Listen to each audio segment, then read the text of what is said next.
about to go live. Hit this track and do you dance like you Karen Lacey. Run it back and turn Matthew to the house, baby.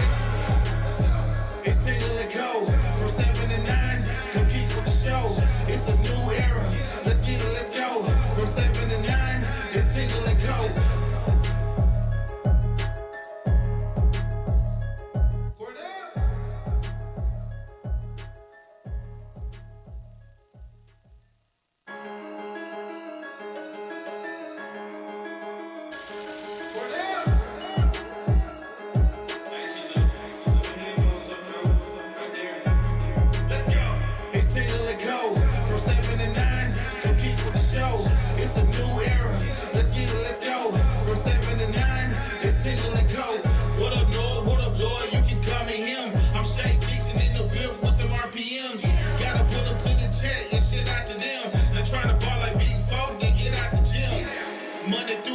From 7 to 9, when you see that notification, we about to go live. Hit this track and do you dance like you Karen Lacey. Run it back and turn Matthew to the house, baby.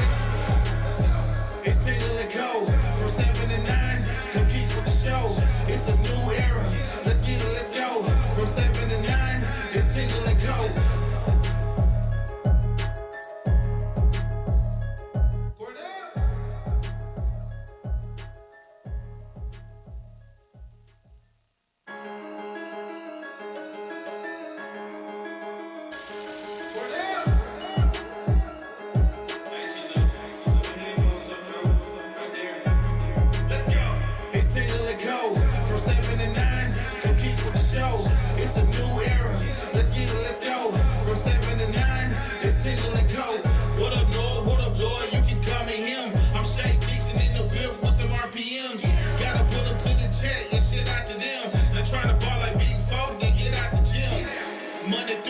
From 7 to 9, when you see that notification, we about to go live. Hit this track and do you dance like you Karen Lacey. Run it back and turn Matthew to the house, baby. It's Tingle and Co. From 7 to 9, come keep with the show. It's a new era. Let's get it, let's go. From 7 to 9, it's Tingle and Co.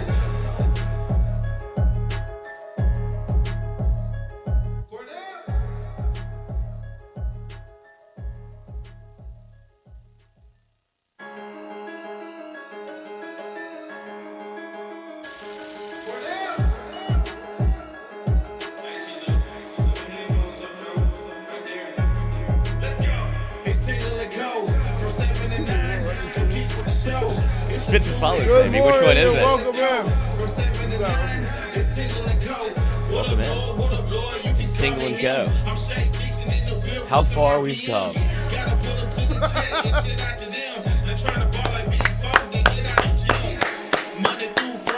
Not your next head coach.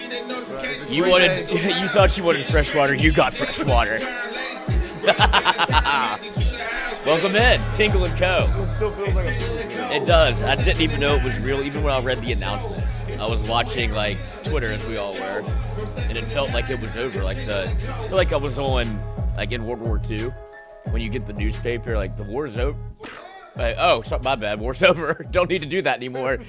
We'll see you on the other side, brother. Right. No, I mean take down the Saddam statue. It's been such a up and down, month and a half since A&M, where you're in such a dark place. I told you. Then the firing happens. You start putting pieces together, you're like, I think they're going to go all in on Lane. Like, that's why you do it at this point. And that's what they did, and it worked. You're bad on those Skittles. I know I'm getting there. There you go. They're cold. Yeah, I put them in the freezer. And that's why they're harder to chew. Mm-hmm. That's right. Christian brought his belt with him this morning. CTA for here until year 7. Yeah, we'll see. But look, we've been saying it since the whole thing started. We sat right here the show after BK was fired that Monday morning. So duh! Let's EXO to fucking $10 go! super chat. 10 claps, ready. We sat right here and said, LSU, it's Lane Kiffin or bust. And I busted. And LSU didn't. LSU went and sealed the deal. Look, it's LSU circled and identified the guy that they wanted, and they went and got him. They made it happen. They circled Lane Kiffin's name when they fired Brian Kelly. That was the focus. That was the goal, and they achieved it. They pulled it off. Lane Kiffin is the next head coach of LSU football, and that in itself is a huge deal just from a football standpoint, right? You add a coach that is an offensive guru into a program that's kind of got it figured out on one side of the ball, right? You go back and you watch these last couple of games post BK, right? Against Alabama, Arkansas, who else? Tennessee. Western Kentucky,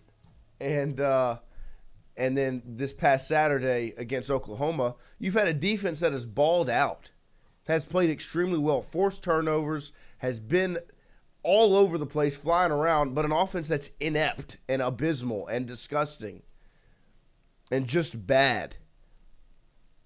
And so there's not a better recruiting pitch for why, or sales pitch for why you need Lane Kiffin at LSU than what you saw this past Saturday and all the Saturdays before. You can't score points. You're begging your defense to score for you. Rohan's first reaction, and he'll join us later on this morning, when Perk got the interception, was he was upset when he didn't get in the end zone. There goes 7. He's like, oh, you got to score right there. We're going to have to kick a field goal. And then actually you end up throwing an interception in the end zone the next play. You're that inept offensively, and what is one thing Lane Kiffin brings without a doubt? Offense. He brings points. He's throwing clipboards in the air because he's dialed up plays to get in the end zone. What was the stat you sent me last night, Lloyd? Offensive efficiency? Oh, yes. Lane has just been so uber consistent in the offensive efficiency numbers in the way he's managed I did my research. offensive football. Lane Kiffin's offensive efficiency, the best overall metric per some, by 2020. 2020, Lane's first year at Ole Miss, they were 5th. 2021, 18th. 2022, 18th. Then he found himself a quarterback. 2023, 13th. 2024, 8th. And this year, 2025, 7th. So LSU, who has been, do you not remember the XY axis chart? Oh, yeah. LSU was moving the ball, but not resulting in any points. Lane Kiffin moves the ball and scores points. Yeah, no, I mean, you're going to come in, you're going to solve the offensive problems. He's bringing his offensive staff with him. But just to think, I think the biggest win in all of this is the perception standpoint.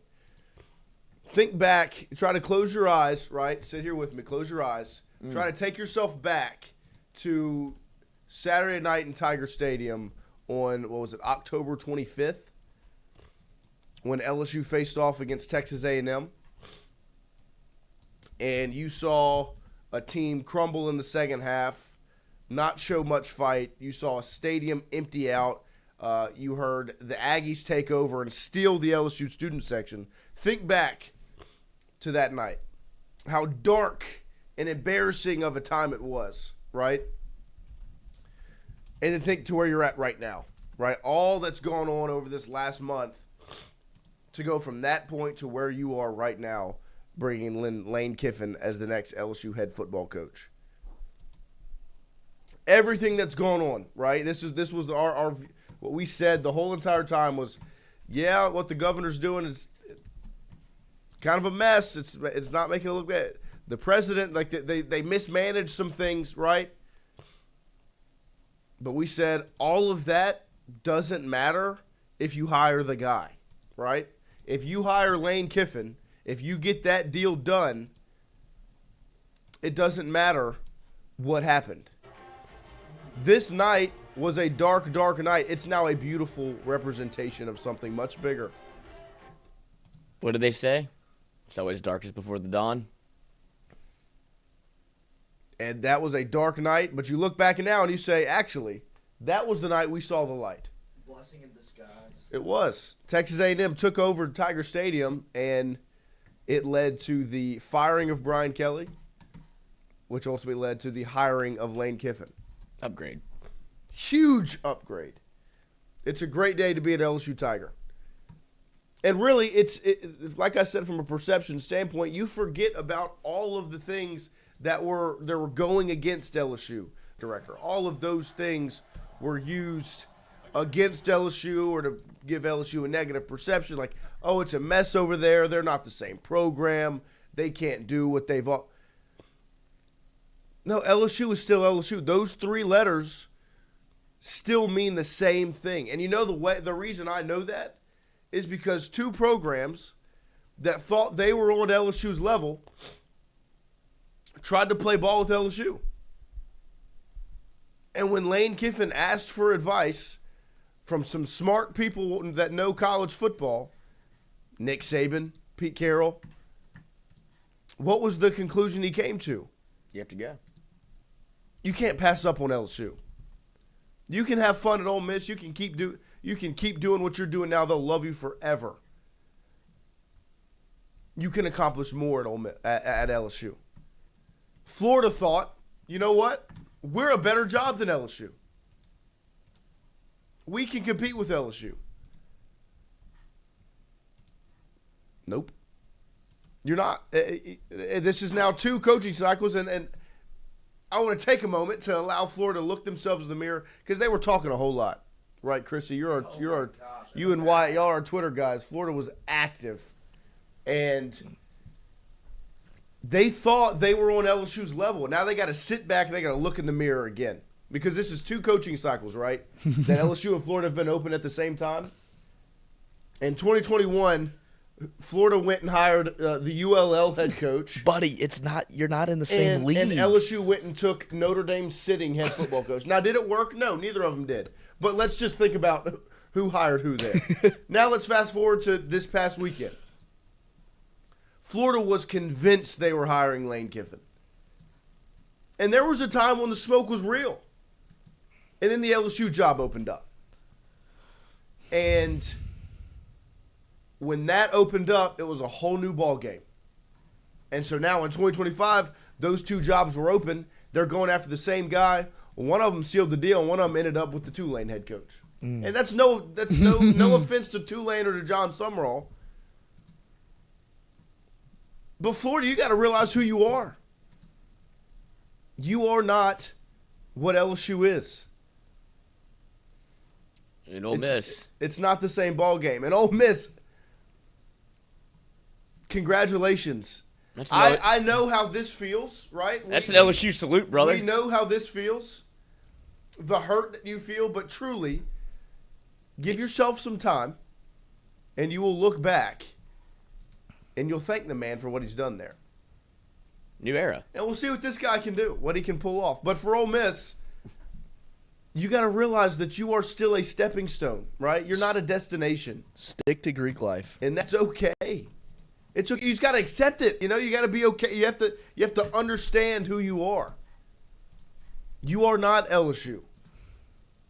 You are not Alabama. You're not Ohio State. You're not go down the list of Texas destination jobs. Because Lane Kiffin just took a step up. This was a promotion. Whether you want to believe it or not, Rebel fans, Lane Kiffin just got promoted. And you know how I know that? Last night was a great example of it. And the example I'm talking about is who was sitting in his office waiting for him? Lamar Brown. The number 1 football player in America who's already committed to him was sitting in the office waiting for him. Not committed to him. Committed to LSU. Well, Lane Kiffin is LSU. Right, no, but it goes to show the program. Right. But that's what I'm saying. What you're stepping into. He's already committed. Lane didn't have to sit down and hit the ground running. Took a 2-minute drive. He's committed. Lane Kiffin is now coaching a machine, right? In LSU football. Lane Kiffin walked into his office last night and sat down with the number 1 football player in America. And if you have not seen Lamar Brown play, just go watch the highlights from this past Friday night. I believe they played Madison Prep. It was unbelievable. Now, Lane, this was the first one. That's all right. No, I love this. You like the finger gun? Yeah. Really? We shooters here. All about the players, baby. But And I thought Cauble did an excellent job. I think I put this in the document. Was Cauble yesterday at Football Ops. Credit to everyone that was at the airport to see Kiffin land, the fans and the media members that sat out at Football Ops in the cold. Most importantly, Michael Cauble from WBRZ, who is out there. He did a great job. He recapped yesterday at LSU Football Ops on Twitter, and it was a great video that he put together of everything that went down when Kiffin got there, the meetings, the people that were around. Cauble got some really good content from Football Ops yesterday, as it was an important day, a very, very important day in LSU history that was documented by our guy Michael Cauble from WBRZ, because Kiffin, like I said, is walking into a machine that he is now in control of. LSU is bigger than as they anyone unfolded. First thing I Michael saw was Cauble. Lane Kiffin meeting with interim coach Frank Wilson. Filming From there, it was expertise U-High. in Football Ops yesterday. We got to get some Lamar more. Brown, his mother, meeting with Kiffin as well as his son Knox. Kiffin took Lamar out to the balcony where Lamar pointed to where he goes to school on campus, as the 20-something or so students that had gathered there to see their new head coach were rewarded with some fist pumps. Kiffin's next papal balcony moment was when he brought out co-offensive coordinators Joe Cox and Charlie Weiss Jr. Cox also worked with the tight ends. Kiffin spent most of the night coming and going between his office as well as the coach's meetings room. Kiffin could be seen FaceTiming recruits. His assistants would bring him the phone to make sure he was reaching out to everyone. Of course, National Signing Day is now just 48 hours away. More Ole Miss coaches were learning their new digs. Strength coach Nick Savage and their head of football ops, Thaddeus Rivers, were showing parts of LSU's football facilities. Director of player personnel Mike Williams also there, as was offensive graduate assistant Sawyer Jordan, who was getting the lay of the land from LSU defensive coordinator Blake Baker. Just before I left, I saw Lafayette Christian receiver Braden Allen. He showed up with his parents to meet wide receiver coach Cortez Hankton and then presumably Kiffin. Allen had just decommitted from Oklahoma yesterday, and he may be a Tiger by Wednesday. Finally, it was Billy Glasscock, the former Rebels general manager, talking things over with LSU COO Julie Cromer. Julie and Verge both flew to Oxford today to bring back Kiffin. No doubt it will be a busy night for Kiffin and a busy tomorrow as he is set to formally be introduced to the LSU faithful. It's a new era for LSU football. Lane Kiffin is the head football coach for the LSU Tigers. And Lane is already learning from Brian Kelly's missteps. Not a cent, not a finger, not a head nod, not a fist pump. It was a quiet day. Brian Kelly went and bought a house, from what I've heard, and that was that. Lane Kiffin comes and celebrates. He gets it. You have people outside of your office, outside of your building at the stroke of midnight, and you reward them. You say, thanks for coming out because this is where I want to be. And for him to be celebrated, him to celebrate back, that's all it takes. Show us you care like we care. First step in the right direction. As Cordell would say, new era. I got a feeling you'll be seeing Lane Kiffin around a lot more than Brian Kelly. Oh, yeah. No, I mean, he knows how to play this game. It's hard to hide here. This. Right. He knows how to do this right, how to ingratiate himself with the people, especially when you show love like that. I mean, they were out there in the cold waiting for him, cheering for him every time he walked out and pumped his fists. Yeah, it was like a papal announcement. I mean, how many curtain calls can you get? As many as you want. Yeah, just keep doing it. This guy. Yeah, I don't know who he is. Let's go. And look, it's funny that you've actually ended up here, and I think this is kind of like LSU, the fan base, us, we're exercising some demons here where it's how many times have you been burned, right? How many times have you believed this guy was going to be the coach and then it fell through? Jimbo Fisher, done deal. Actually, Les Miles is still your head football coach. All right, well, guess what? Tom Herman, the next football coach. Didn't it come across the ticker? The ESPN bottom line that Tom Herman was LSU's coach? Yeah. Have a great Thanksgiving. And Next thing you know, O's hired and having a press conference as the next LSU head football coach. What was it? Lincoln Riley, everyone thought was a done deal last cycle. It ends up being Brian Kelly. This time, LSU football got the job done. Finally. There was no drama, right? Well, not on LSU's part. No. Chilling. In this part, like there was no, oh, Lane's changing his mind. Oh, Lane played LSU. Lane's toying with LSU. No. Lane identified LSU was the best job available, if not the best job in general. Got the advice from some people he respects, Pete Carroll, Nick Saban. We'll get on the Nick Saban front in a little bit. And went and took the job. And LSU got the deal done, right? Credit to Verge Ausberry.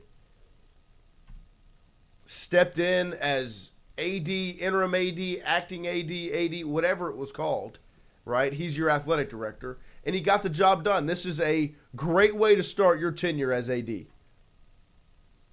To deliver on Lane Kiffin. Everything was pointing towards Kiffin. Everyone was asking for Kiffin. Kiffin's name was up around every single job that was available, even the New York Football Giants. And the mindset was, if LSU wants Lane Kiffin, LSU's going to go get Lane Kiffin. And that's what LSU did. They went and got their guy. Here he is, leaving the airport as he entered Baton Rouge. A fist bump out the window. all it takes. That's all it takes. Brian. It's a great time for LSU yeah, football. finally. I feel like a survivor. Well, the excitement is back, right? Mm-hmm. Like in a time where, and that's also a credit to Frank Wilson as well, and what this staff has done over the last couple of weeks. But you go back to where we were mentally after Texas A&M. I was here. Turn the page. But just think about it when you're sitting there, like you're apathetic in a sense, like.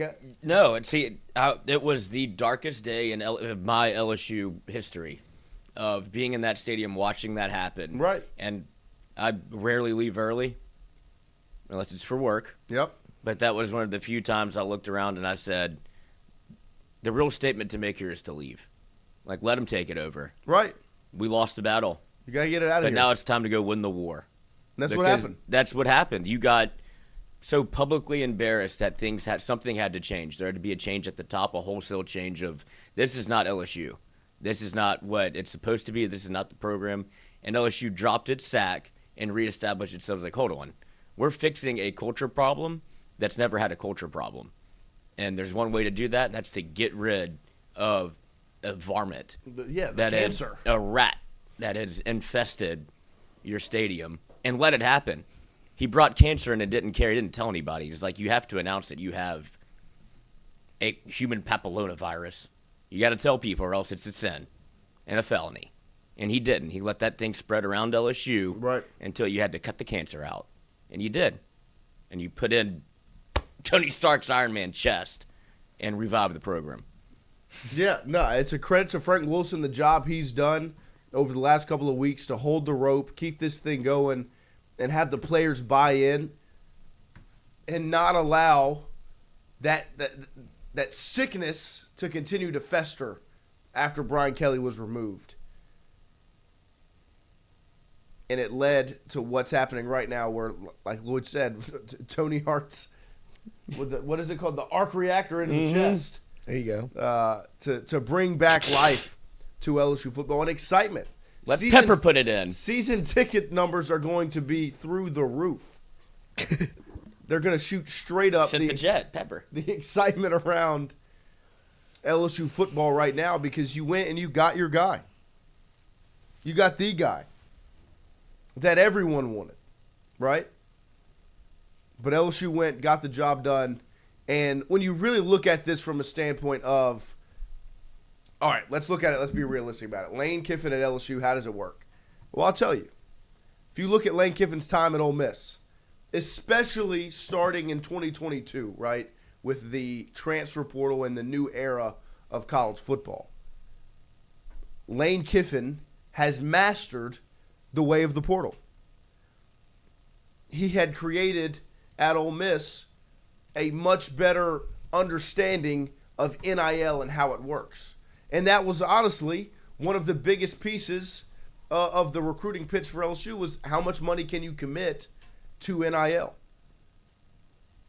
So but here's the thing, he could do all that at Ole Miss, right? You could bring in transfer portal classes. He was doing it, right? So Lane could accomplish that at Ole Miss. You bring it to LSU, what makes it different, right? It's Lamar Brown. It's Richard Anderson.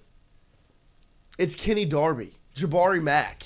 These guys that are in the state of Louisiana, Braden Allen, right? The Oklahoma wide receiver commit that decommitted last night was at the facility last night and got the prediction in from Shea and his guys over at On 3 to land at LSU, for LSU to pull off the flip. Those guys, right, that you can recruit in high school in the state of Louisiana that grew up wanting to play at one place.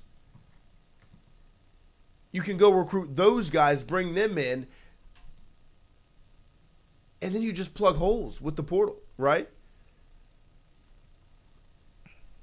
You do that well at LSU, and then the way Kiffin coaches, right? He's an excellent in-game coach. He can call some plays now.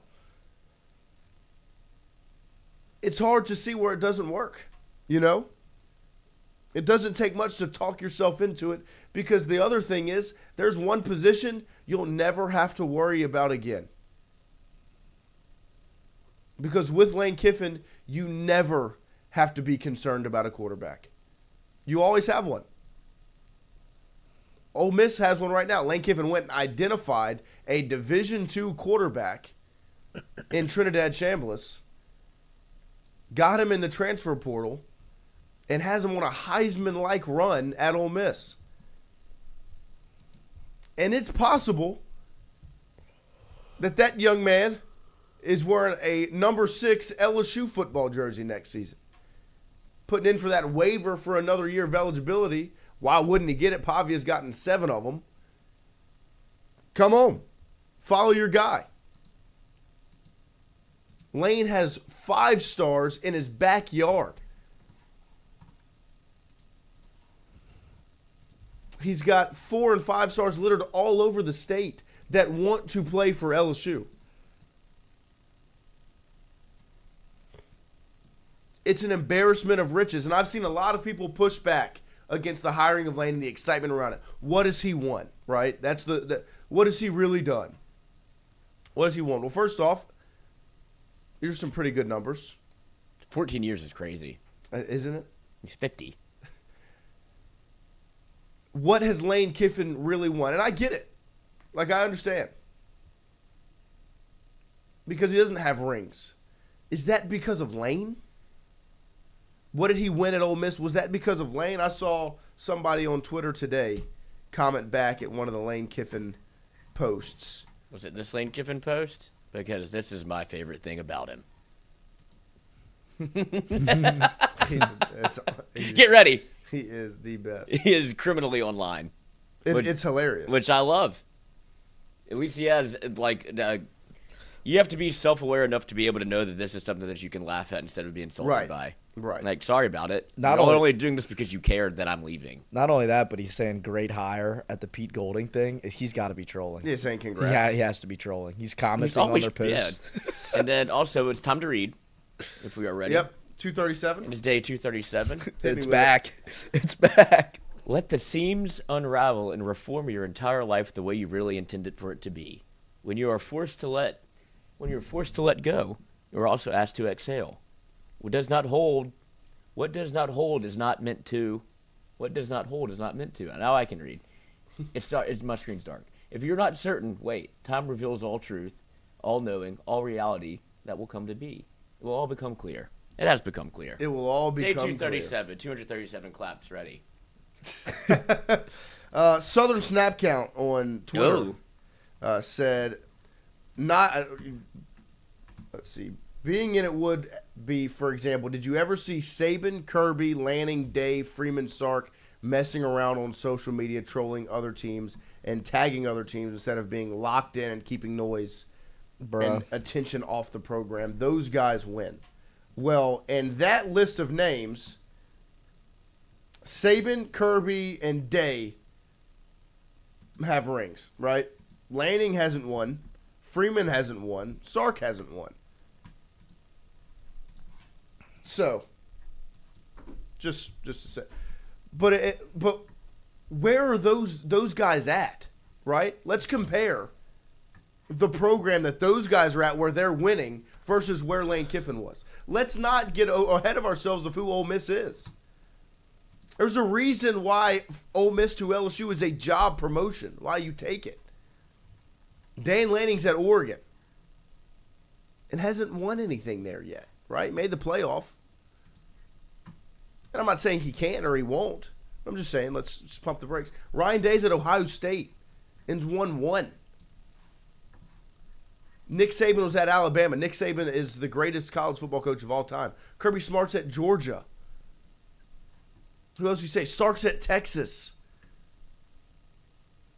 Those are the upper echelon jobs, right? Ole Miss is not that.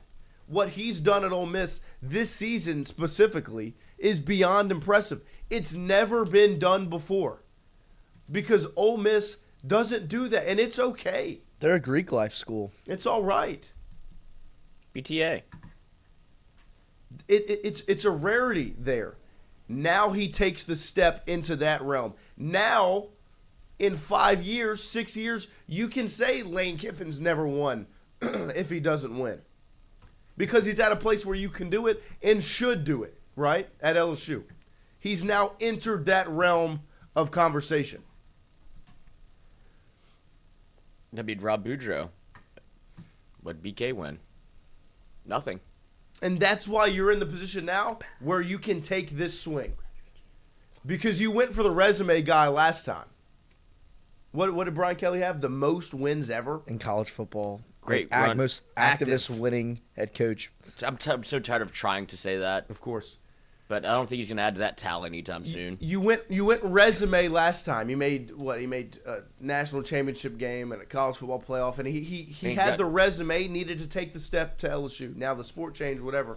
But you went resume safe last time. Now is the time to take the swing. Now is the time to take a risk on Lane Kiffin. The risk of all of some of the drama that can come with Lane. Like, I'm not going to deny it, right? You just witnessed it front and center with the coaching search, coaching hire, playoff coaching, all of the – you witnessed it all, everything that comes with Lane. You forget about that if you win. I'll contend the reason all of that has happened around Lane is because he's been looking for a winner. Right. And that's why he goes from – and there's a reason that programs are looking for him because he is somebody that has pedigree, has proven time and again that if he can do one thing, he can score points. Is there shit around him? Yes, absolutely. But you know that's what happens whenever you're as good at your job as he is. Right. Other people want you. Now, that's how he goes from Tennessee for a year to USC because he was looking for, like, maybe this is where I can do it. And he wasn't sure of what his path was, right? He's looking for a place to be able to go and win, and that Tennessee takes a chance on. He's like, USC's probably a better job. I've seen everything that can go on over there. You're coming off the heels of Matt Leinart, Reggie Bush. Like, I can rebuild that and make it prominent again.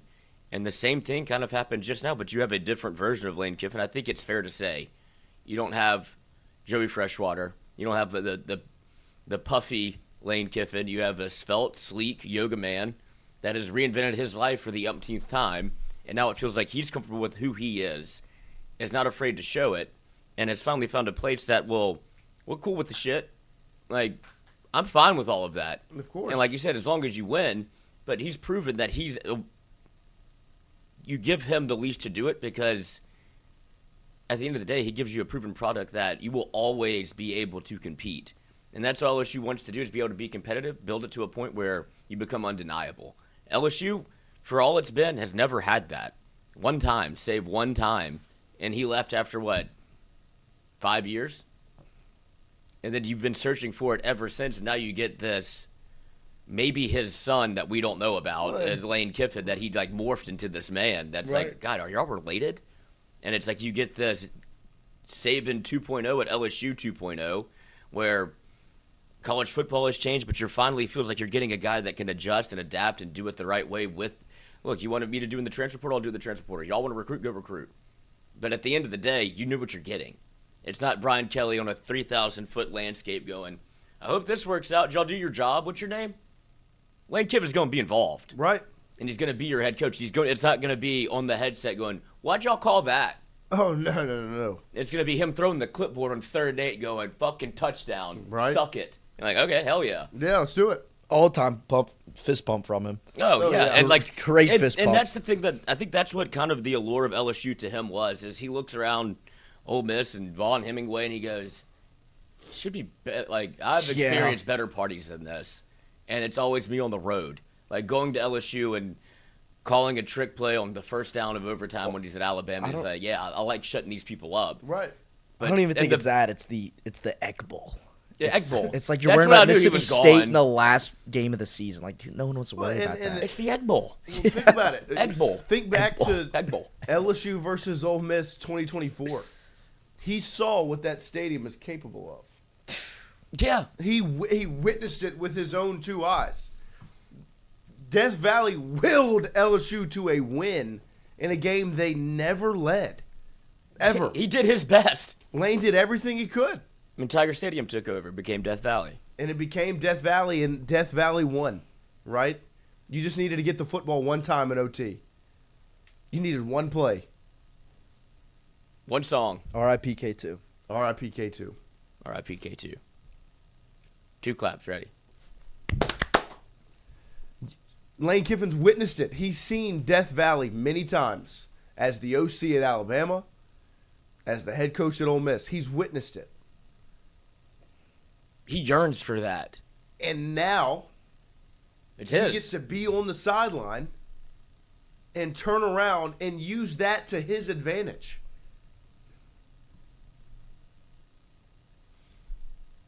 It's a huge, huge day in LSU history right now. We should all sit back and understand right now, this is a historic change for LSU. I'm going to buy a visor as soon as we're done here. Do it. This is a historic moment for LSU football. How many times have there been hires like this at LSU? Kim Mulkey. And that's kind of it. Like, I mean, BK was a big splash hire, But right? it wasn't, I would say it was not widely accepted. It was, It okay, wasn't widely promoted. makes- It was a surprise. That was out of left field. it was like, oh. Nobody saw that coming. Nobody was pushing for that. Of like, no, go get Kim Mulkey. Like, go. It's make it happen. Bring her home. She'll come? Bring her Yeah, home. She wants to be here. Lane Kiffin, for all intents and purposes, wanted to be here. Of course. And you could see it as much as it tried to be this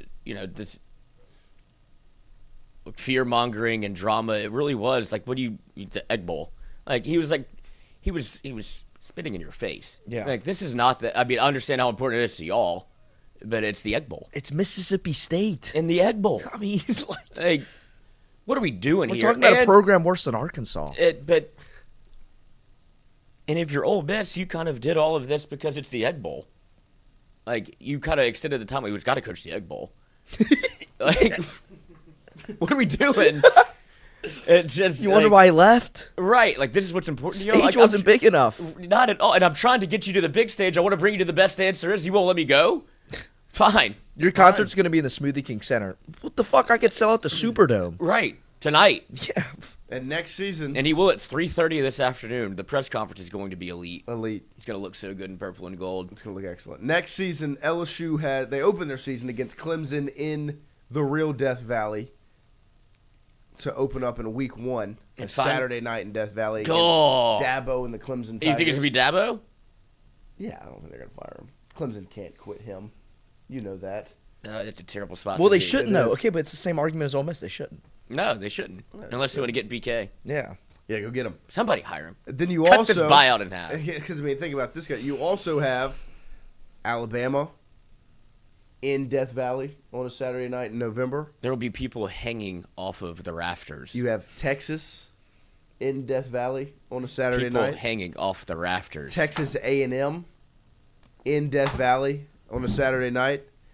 And then you take you take multiple road trips. Well, there's one big one. But these two road trips right here are something else. On a Saturday night, you head to Neyland Stadium in Knoxville, Tennessee, and face the Volunteers. And you also will take a road trip on down to Oxford, Mississippi, to face the Ole Miss Rebels in Vaught-Hemingway Stadium. We have to go. We have to rally the troops. Coach, the tickets are booked. Yes. That game I could drive. will be one of the Be a bus, brother. most unbelievable scenes in possibly you can. college football New history. Orleans.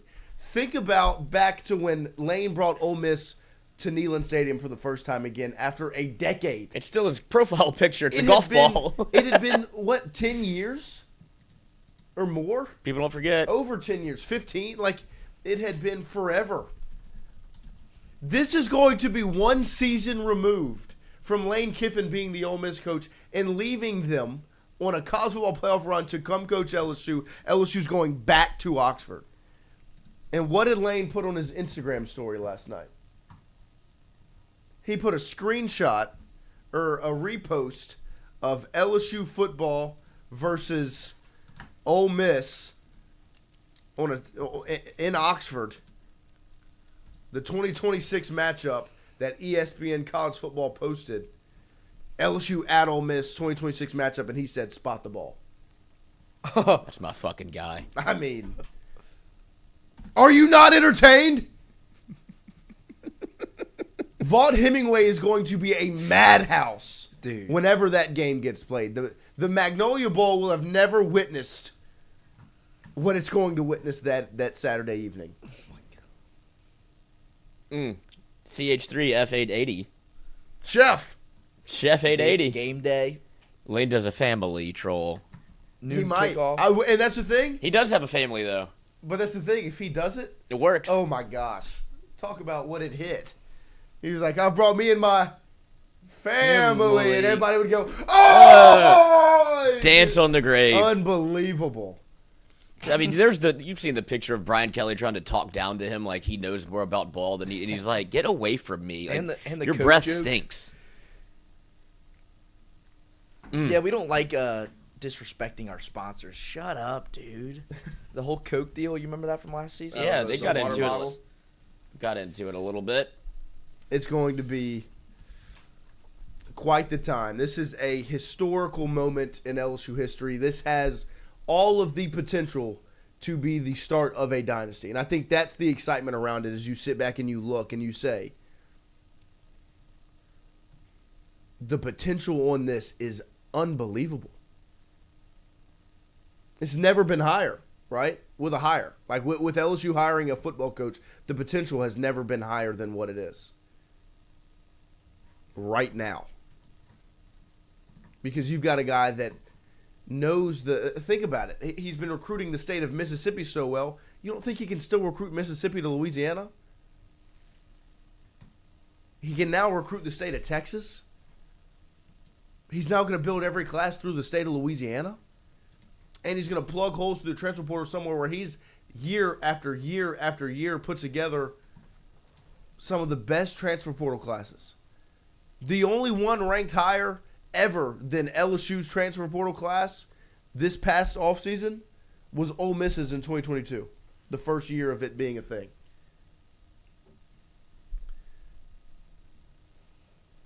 The expectations are endless with Lane Kiffin on the sideline for LSU. And credit to Nick Saban, the guy that's created the monster that is LSU, the sleeping giant that is LSU. He awoke it the first time. You know, he took the step in the NFL, and hey, it's all right. It's all right. Still haunted. Still loud. The giant is still there. And his disciple, Lane Kiffin, the man that he resurrected. It's after Frankenstein's USC, monster. It's Saban's monster. The man that he has helped rebuild Ed Gein. is now taking over. You don't think Nick sat there on the phone and said, Brother, Lane, what are you doing? I built that, right? You know how I run things. You know how this works. Go run it. Do you understand what you can do in Baton Rouge? And Lane sat back. You know what, Coach? I shouldn't have left. You're right. Look, because Saban can say, look, I've been in your spot, whether it be the NFL or staying at LSU or now the opportunity to go to LSU. I sat on these same steps. And I had the same agent look at me and go, what are you doing?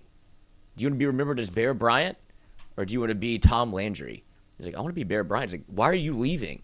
And I did it anyway. And now Saban has the opportunity to be the Skip Bertman and go, brother, what are you doing? Ole Miss or LSU? Say it out loud.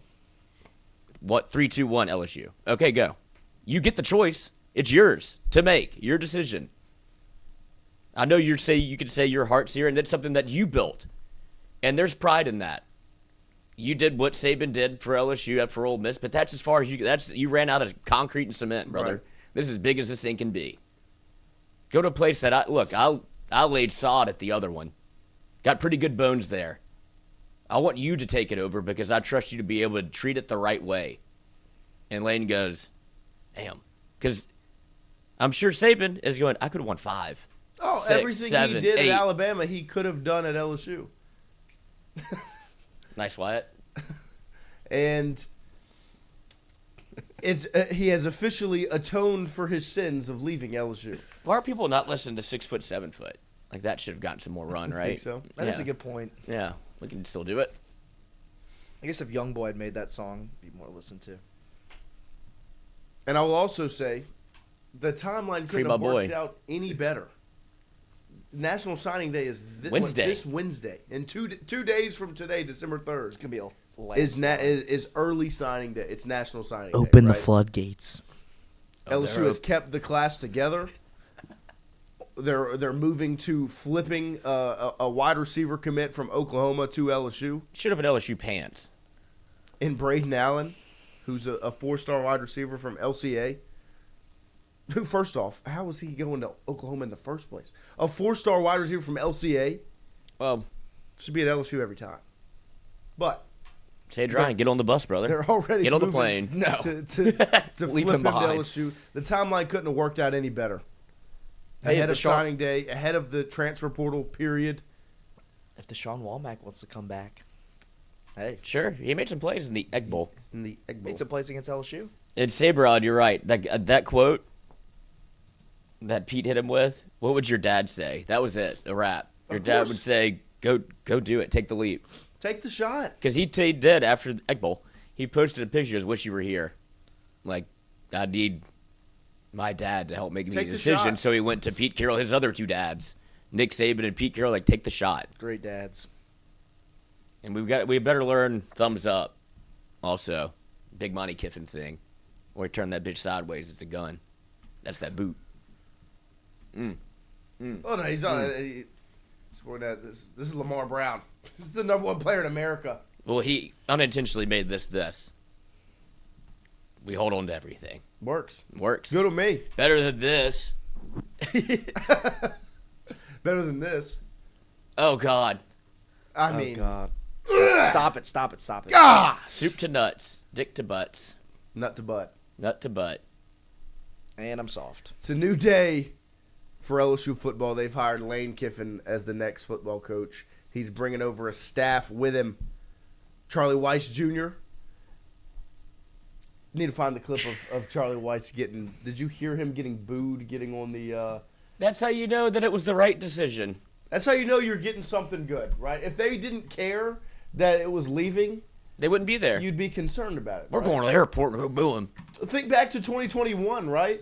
Notre Dame was like, no, y'all take him. Take him. Have him. That was awful. The And we Marcus didn't- Freeman and we reaction. didn't- and we didn't listen, No. right?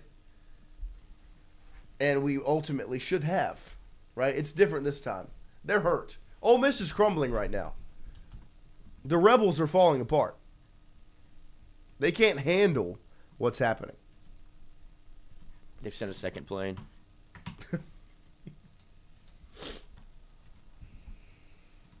Carl Dunn, his dad would have also told him not to have all the drama. The drama was not Lane's fault. Lane was leaving the first time they asked him if he was leaving. But if he says that, he doesn't get to coach his team. And So they of course wanted, he's not going to say it. He wants to coach his team. But then Ole Miss got too big for their britches and said, no, you have to tell us now. so we can make Pete Golding the head coach. He was already there. Hey, and that's okay. Sure. But don't you think that now it's a serial mismanagement of the entire situation? If Ole Miss could go back and redo this, hit the Oh, they flopped Madden it. rewind. It was a flop. You do. Okay, well, if we're this confident in Pete Golding being the head coach, which they clearly weren't, because they were trying to get somebody else, but then now you end up with Pete Golding, your defensive coordinator, as your new head coach. You go, Lane, ride this thing out. We'll promote Pete, and that's that. Instead, it's this absolute debacle of don't leave, do leave, fuck you. And it's like, all right, dude, well, fine. Y'all are a mess. I'm going out the door because y'all, good luck. He did kind of lob a grenade on his way out, but that's fine. Well, I mean, but won't even let me talk to my player. Fine. what Okay. coach- I wanted to get y'all to a national championship. What coach isn't taking their staff with them? Y'all are forcing me out. I want you to understand what you're doing. If you're telling me to leave, these guys are leaving too. Talk about an ultimatum. Listen to this.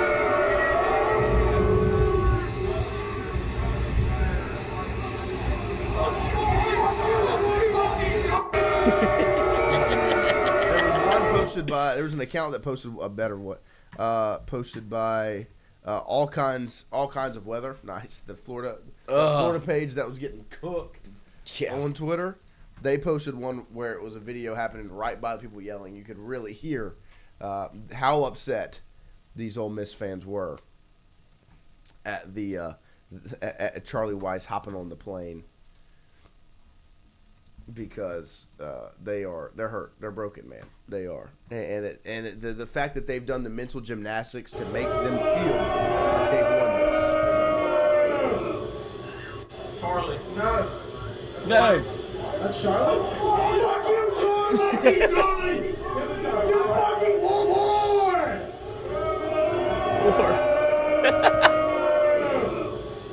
It's Charlie. No. That's Wyatt. That's Charlie? Charlie! You fucking bastard, Charlie! Obi brings his dad's bird. I mean, oh my gosh. Is that the video where he says "fuck you too, kids"? Man, it's a new day at LSU. It's an exciting time at LSU. Get your season tickets now. Great run for Cadillac and all of this also. Yeah, they're looking good, aren't they? God, I guess that's the escort car. Yeah, I mean, always has been. What a timeline it's been.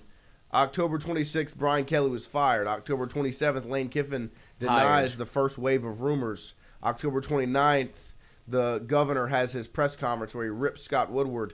November 4th, the new president gets hired. November 6th, the new AD gets named, and Verge Osbury, even though it kind of got a little wobbly there a few days after. But Verge Osbury's named the AD. November 8th, LSU loses to Alabama. November 11th, Brian Kelly files a lawsuit. November 15th, Lane Kiffin's Ole Miss beats Florida and keeps everything alive for the Rebels. November 16th and 17th, the Kiffin family visits Gainesville and Baton Rouge. November 17th, Lane Kiffin officially or reportedly receives the ultimatum. And then November 17th through 22nd was the week where LSU jumped in front. On the 21st was when Kiffin had his meeting with the Ole Miss AD, and that obviously led to he's got one more week after the Egg Bowl. And then November 26th, LSU will pay the full buyout. November 29th, Kiffin meets with Carter and Boyce. And November 30th, LSU hires Lane Kiffin. So on October 26th, Brian Kelly fired. On November 30th, Lane Kiffin hired.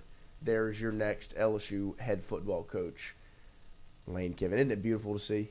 Isn't it beautiful?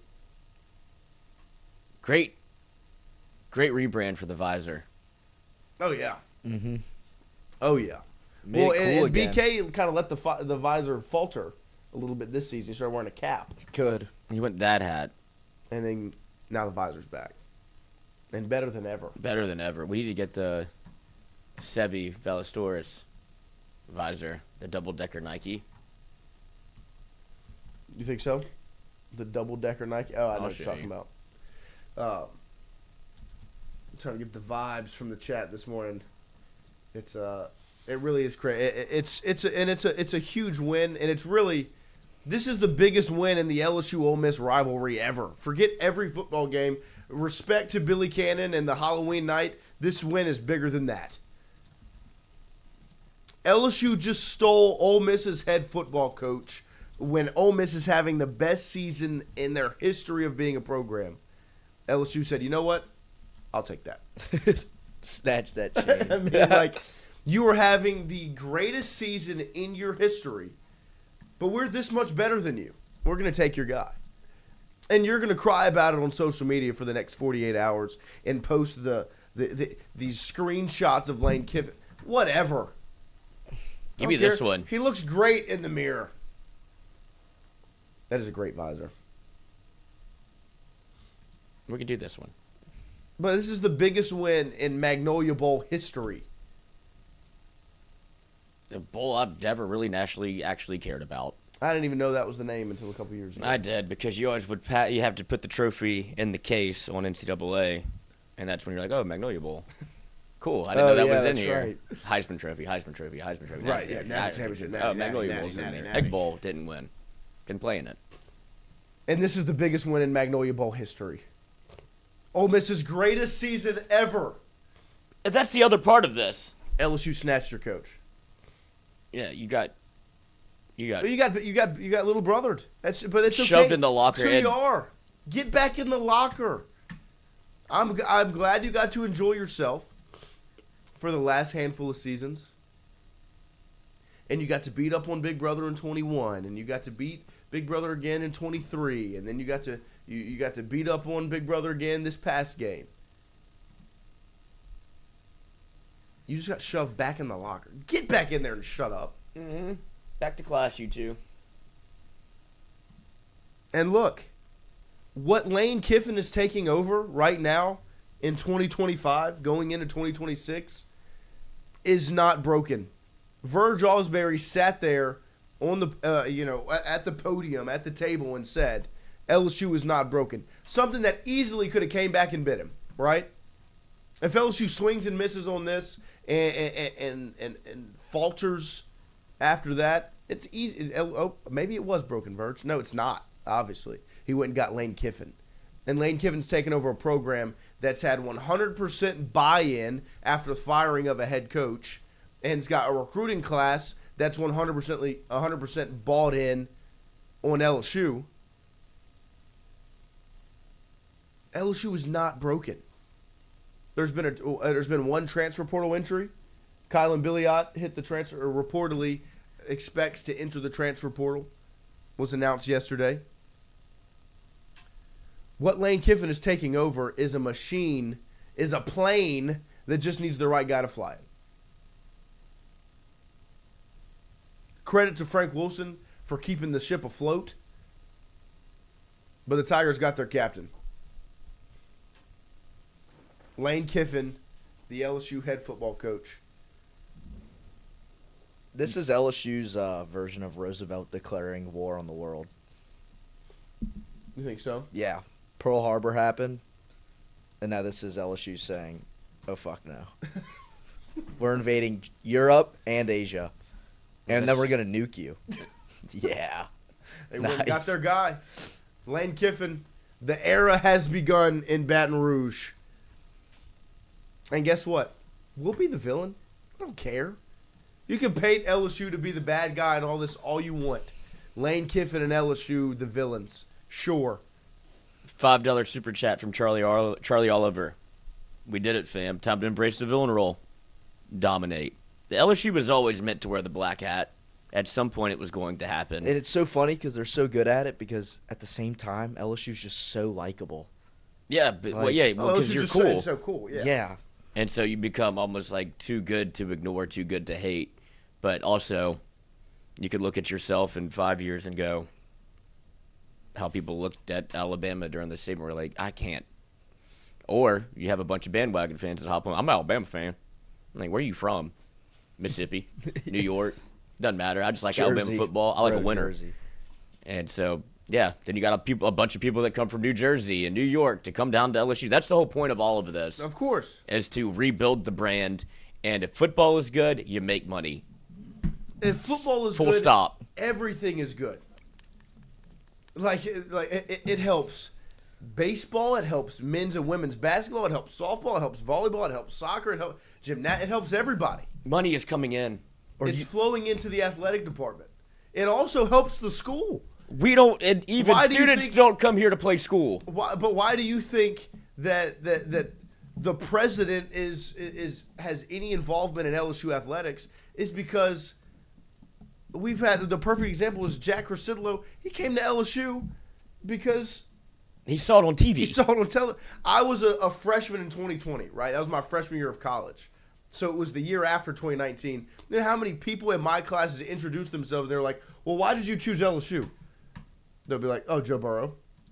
The national championship. They chose to go to college at LSU because of what they witnessed the year before with a football season. Well, think about it. When you travel places and you tell them where you went to school or where you go to school, like people are like, "Oh, LSU, really?" It's like, "Yeah." Is it really that cool? And you're like, "Yeah, pretty much." Yeah, pretty. You see Livy? Like, all right, dude. Yeah. Like, all right, get out my face. Like, get out my face. But That was going to be, look, Lane Kiffin, shout out Wyatt, social media, 1 minute ago. I mean, Finished his yoga. he Oh. Or he slept in the I facility. Shut up. I mean, come on. It's the Egg Bowl. The Egg Bowl. Where's the Egg? Where's the Egg Bowl Where's the Egg trophy? Bowl trophy? That's so hard. All I see is Heisman's and Natties. That's. I mean, ugh.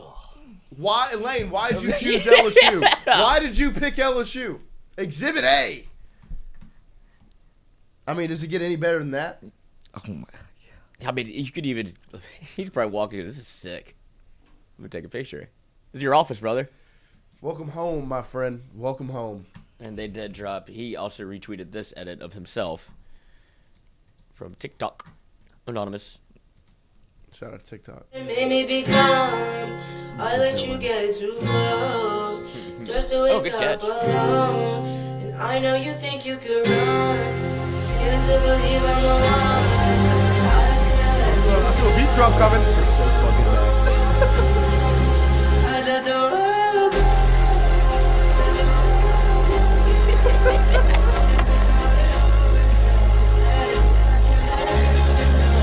not falling Thank in you. love. I mean, I'll be taking that. I'll be having that. Thank you very much. Bopper's going to edit that to hell. Yeah, I mean, That's going through it. it's a beautiful time. I can't wait for the first clipboard kick, dude. Dude, I can't Headset wait for the throws. first fist pump. Clipboard into the air. I mean, come on. The first one of these.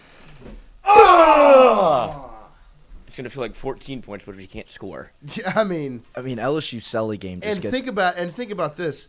You will never have seen You don't need bigger didn't need a basketball goal. night and day They- shift than what you're going to witness offensively from 25 to 26. This is going to be the biggest shift It's like if you on went one from side of the ball ever. if you went from 11 to 19. Like, Or- Yeah. yeah, I mean, basically. They That's scored a lot of essentially- points that year, but it wasn't fun to watch. It wasn't. That was still Oh, Ruben Randall's open. from. It would be like 2014 to 2019. Yeah. Like, oh gosh, this is. But they won 8 games. Interesting. What a time. Sabrion Green, never in my life had I got a notification Landry Kiffin posted on TikTok until now. You're Yeah. cooked. Who dat fam 25 week sealed the deal. Yeah. Hey, 40 credit chess. Big Brain Wit. Big Brain Wit. He Big Braid Landry. Big Brain Landry. Need Dad to get to Baton Rouge. One love. We have notifications on for Lane now. Oh yeah, of course. Almost want to unfollow him and follow him just in case. Do Maybe it. it pops up. Do it. Maybe he'll see it and he'll follow back. I'm gonna go follow him on Instagram right now. Follow us back, Coach. Shoot him a DM. Welcome, Coach. Yeah, I'd love to have you on. Be at the press conference today. 3:30 p.m. Make sure everybody stays locked in on the social media or the YouTube to watch Lane Kiffin's introductory press conference to LSU. We're going to get ready to take a quick break here on this Monday morning. Rohan Davey will join us in about 20 minutes as he will join and talk about the game this past Saturday as well as the hire that his former head football coach had a big role in playing in Nick Saban. Before we get to the break, Nick Saban. LSU basketball, men's basketball, did get 2 wins over the weekend on Friday and Saturday. A 71-62 win over Drake and a 96-63 win over DePaul to win the Emerald Coast Classic. The last time they won the Emerald Coast Classic was with Will Wade. And that team obviously made the tournament. That was the Tar Eason season, I believe they won that. So that was the last time the Emerald Coast Classic was won by LSU. They won it this past weekend. And also LSU women's basketball put on a show and has still scored 100 points, over 100 points in every single game this season as they win the Paradise Jam Reef Division. They beat Marist 113-53 on Friday. And then on Saturday, beat Washington State 112-35. They'll have their first Power 4 matchup this Thursday against Duke at 8 p.m. in the ACC-SEC Women's Challenge at Duke and Cameron Indoor. So some big games coming up. Also, LSU men's basketball will play Boston College on Wednesday and Texas Tech on Sunday. So some big games coming up for the Tigers on the court. So stay up to date there. Don't forget, every single day, we're brought to you by AJ Sports Cards. Our friends over at AJ Sports Cards do an excellent job over there. Make sure you check them out on social media at AJ Sports Cards 225BR on Instagram, AJ Sports Cards on Facebook. And don't forget about the Baton Rouge Card Fest, Saturday, December 13th, 9 a.m. to 4 p.m. They'll have sports cards, Pokemon cards, and a kids training area. It's $5 admission for everyone over the age of 12. Everyone 12 and under is free at the Elite Training Academy, 5414 Burbank Drive there in Baton Rouge. You can contact AJ's for vendor info. The Baton Rouge Card Fest featuring Ben McDonald, Harlem Berry, Ethan Fry, and Daniel Dickinson. Make sure you show up to the Card Fest on December the 13th. It'll be Ethan Fry, 10 a.m. to 12 p.m., Daniel Dickinson, 10 a.m. to 12 p.m., and then at 12 p.m. it'll be Harlem Berry, 12 to 2, Ben McDonald, 2 to 4. So those are the times to see everybody. That is on AJ Sports Cards Instagram as well. Those are the autographed guests. So make sure you check them out. Go follow AJ Sports Cards. Check them out. 3348 Drusilla Lane. We'll take a quick break here. Come right back with more Tingle & Co. right after this. Wardos was created in honor of Alan Ward Branning III, fondly known by family and friends as Wardo. In 2019, the oldest brother of the tribe passed away unexpectedly. His remaining siblings and loved ones wanted to honor his memory in a special way. In 2022, Ward's family decided to combine the need for a sandwich shop in downtown Natchez with a desire to pay tribute to Ward's love of good friends, good times, and great food. Through blood, sweat, tears, and countless hours of hard work, Wardo's was born.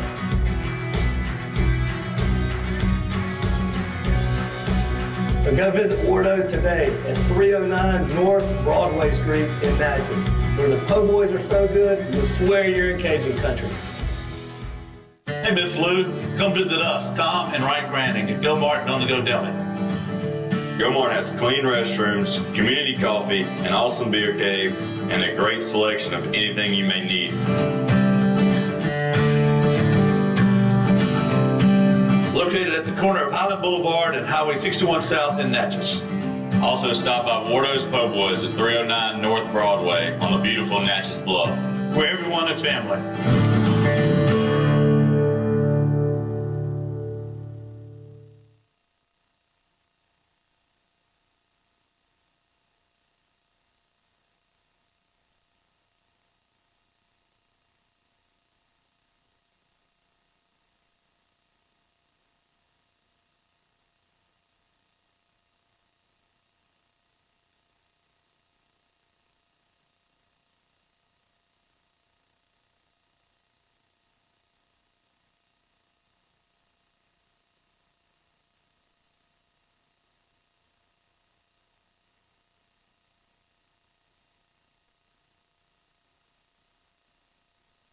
When it comes to your home, the roof over your head matters.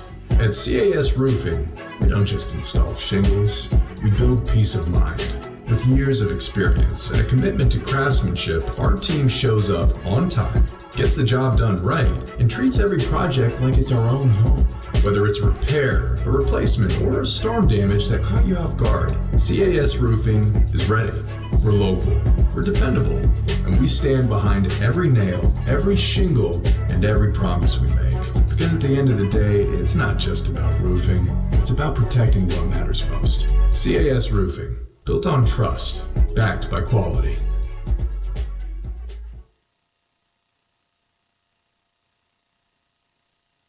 Hey, Miss Lou, come visit us, Tom and Wright Granding at Go Martin on the Go Deli. Go Mart has clean restrooms, community coffee, an awesome beer cave, and a great selection of anything you may need. Located at the corner of Highland Boulevard and Highway 61 South in Natchez.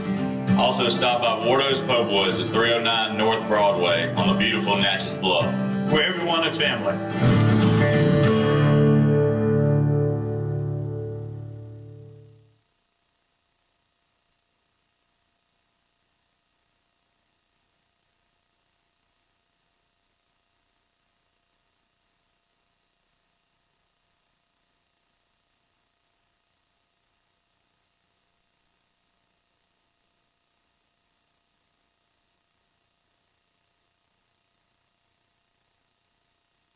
When it comes to your home, the roof over your head matters. At CAS Roofing, we don't just install shingles, we build peace of mind. With years of experience and a commitment to craftsmanship, our team shows up on time, gets the job done right, and treats every project like it's our own home. Whether it's repair, a replacement, or storm damage that caught you off guard, CAS Roofing is ready. We're local, we're dependable, and we stand behind every nail, every shingle, and every promise we make. Because at the end of the day, it's not just about roofing, it's about protecting what matters most. CAS Roofing, built on trust, backed by quality.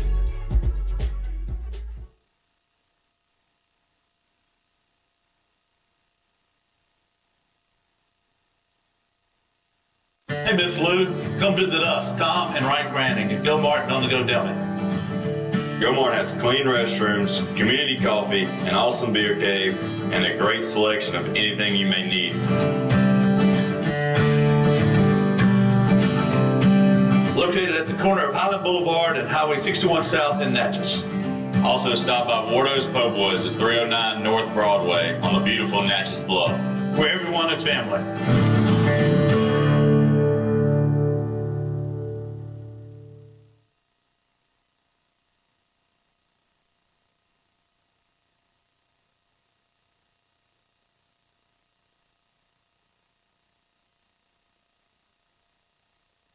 When it comes to your home, the roof over your head matters. At CAS Roofing, we don't just install shingles, we build peace of mind. With years of experience and a commitment to craftsmanship, our team shows up on time, gets the job done right, and treats every project like it's our own home. Whether it's repair, a replacement, or storm damage that caught you off guard, CAS Roofing is ready. We're local, we're dependable, and we stand behind every nail, every shingle, and every promise we make. Because at the end of the day, it's not just about roofing, it's about protecting what matters most. CAS Roofing, built on trust, backed by quality.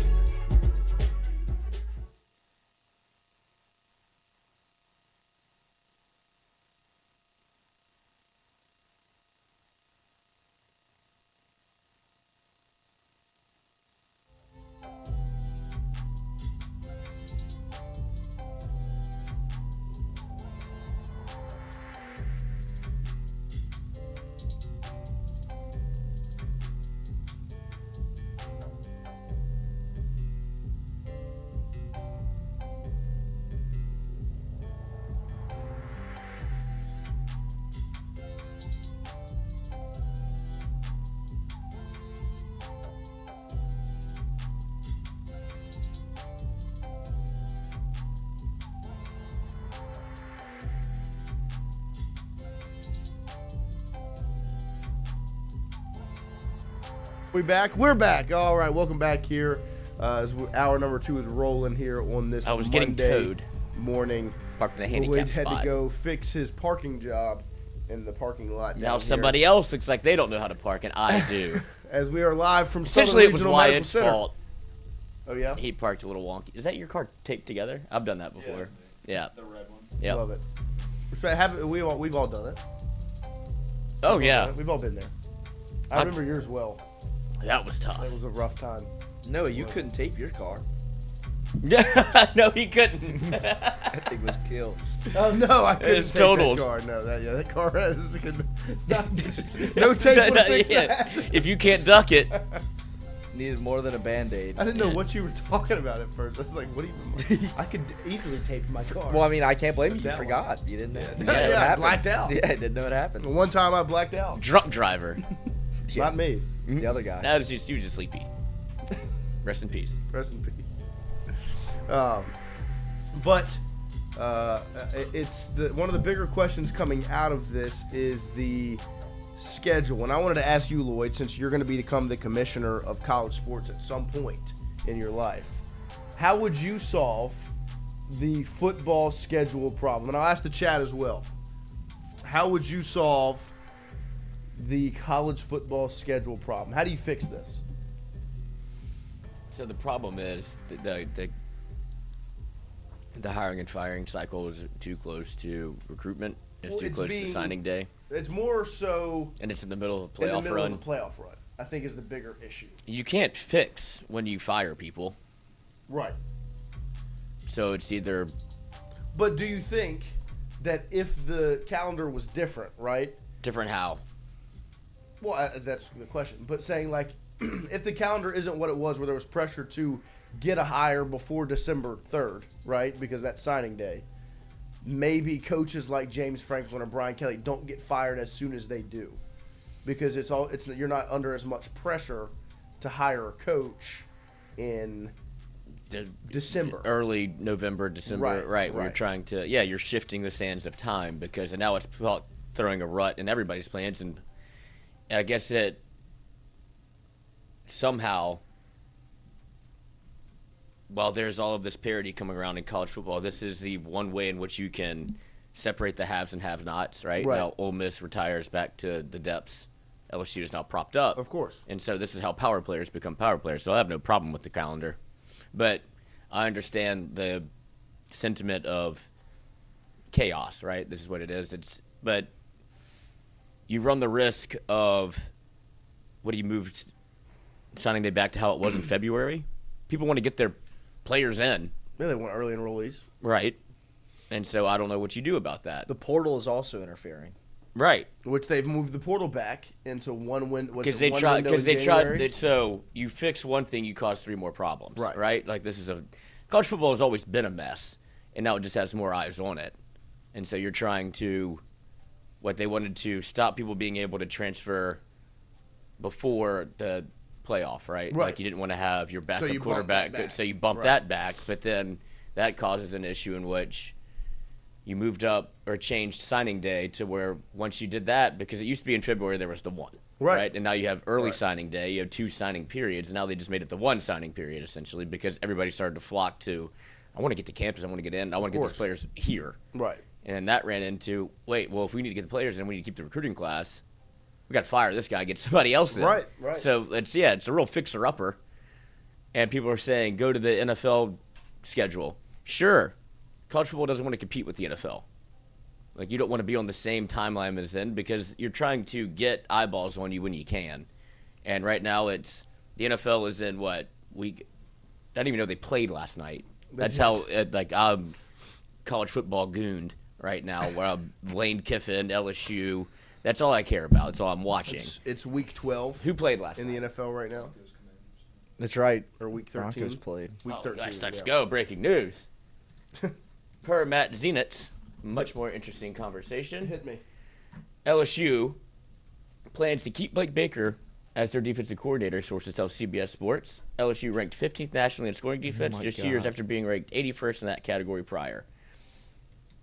I mean... 2 claps, ready. Couldn't have Standing ovation, ready.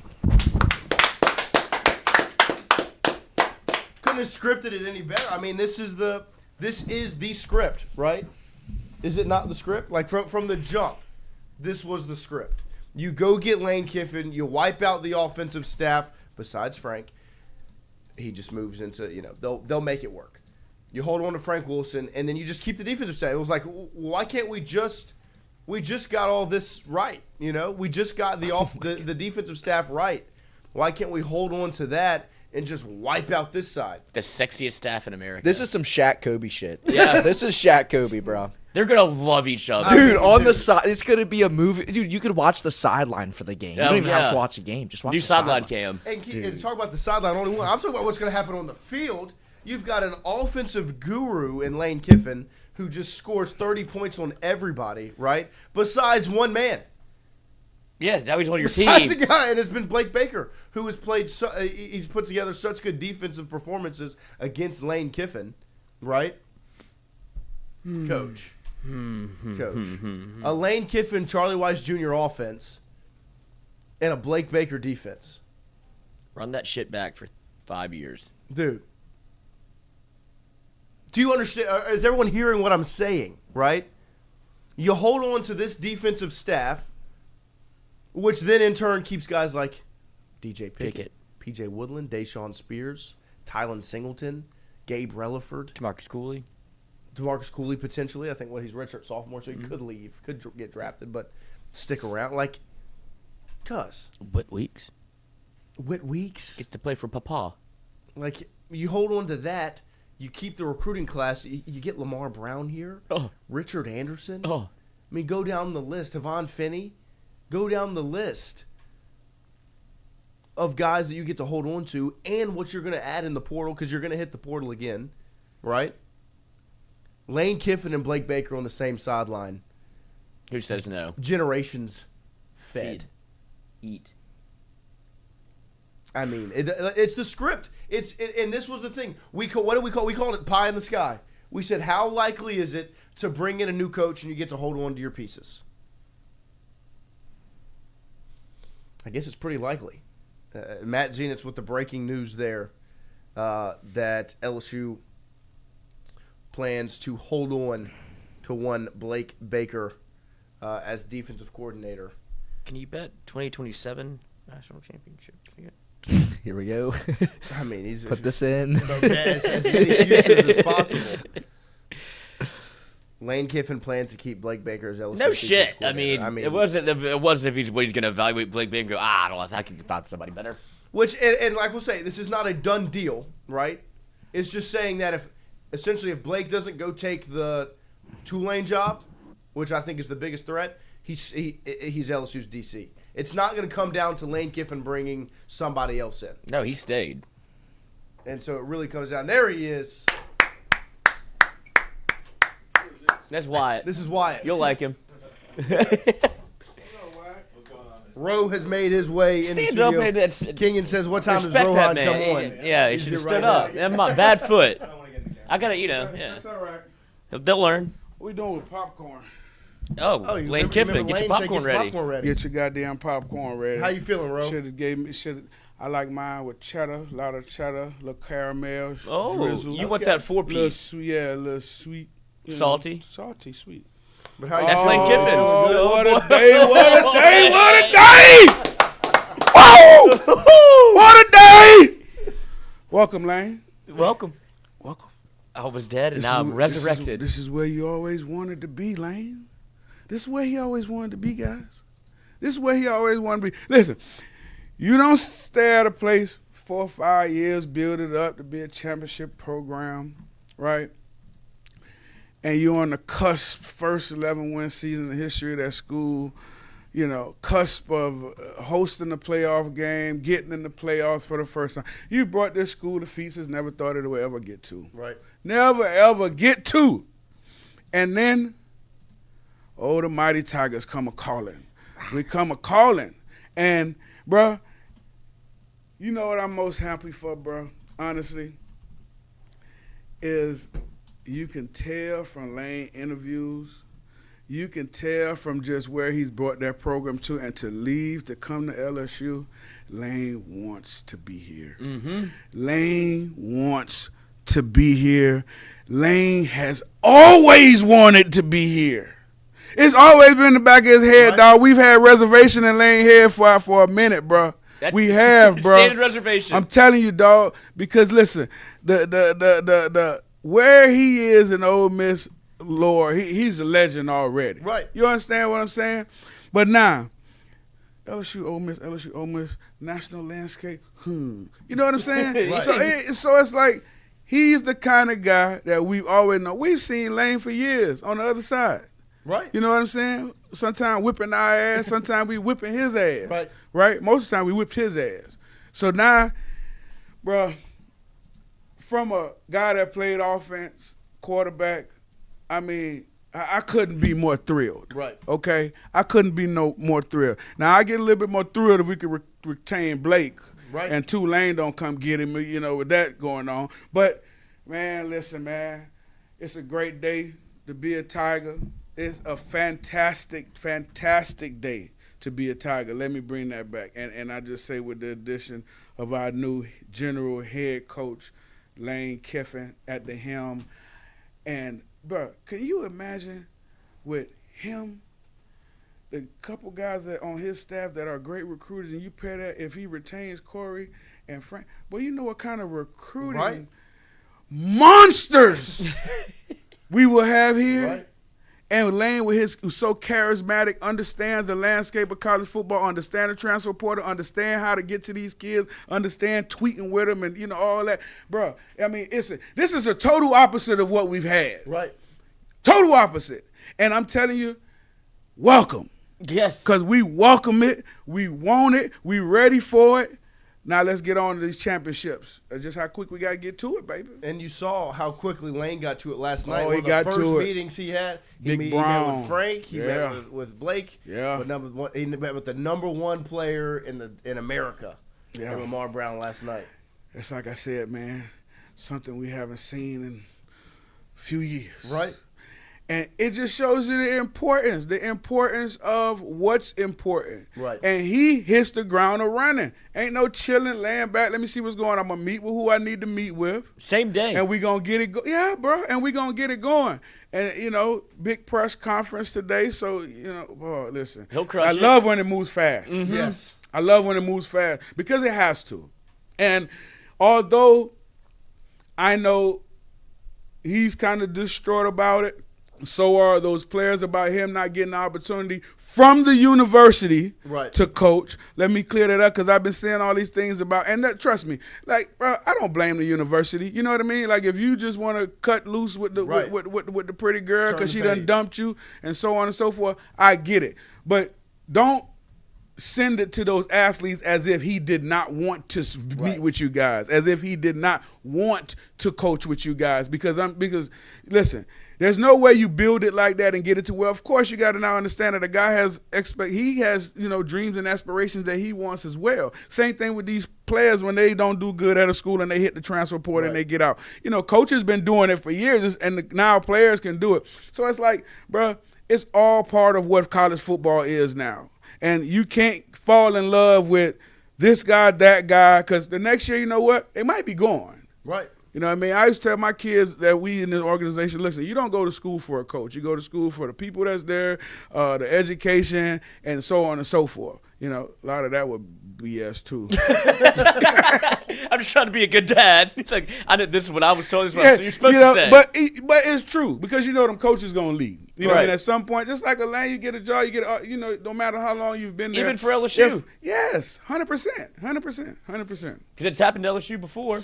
100%, and I think that's like, you'd have to temper your expectations a little bit. But right now, I ain't worried about all that. It's the perfect marriage for LSU because you've never gotten one before. You had Nick Saban, but you didn't know who he was. You're like, oh, coming from Michigan State, cool. He built it up, and then you're like, ever since then, you've been searching for somebody like that. Right. And LSU and Lane Kiffin have been peacocking at each other for about 10 years now, and they finally have settled down at the table.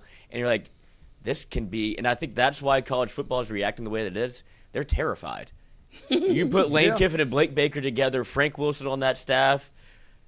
Corey Raymond on that staff, and why wouldn't you keep those people if you're Lane Kiffin? You look around the room, you kind of – I've been coaching against LSU his entire life. You're like, they got something good. I would love to be there. Now you're here. It's like, why would I change anything? Instead of Brian Kelly who walked in and said, ugh, I don't know any of you people, get out.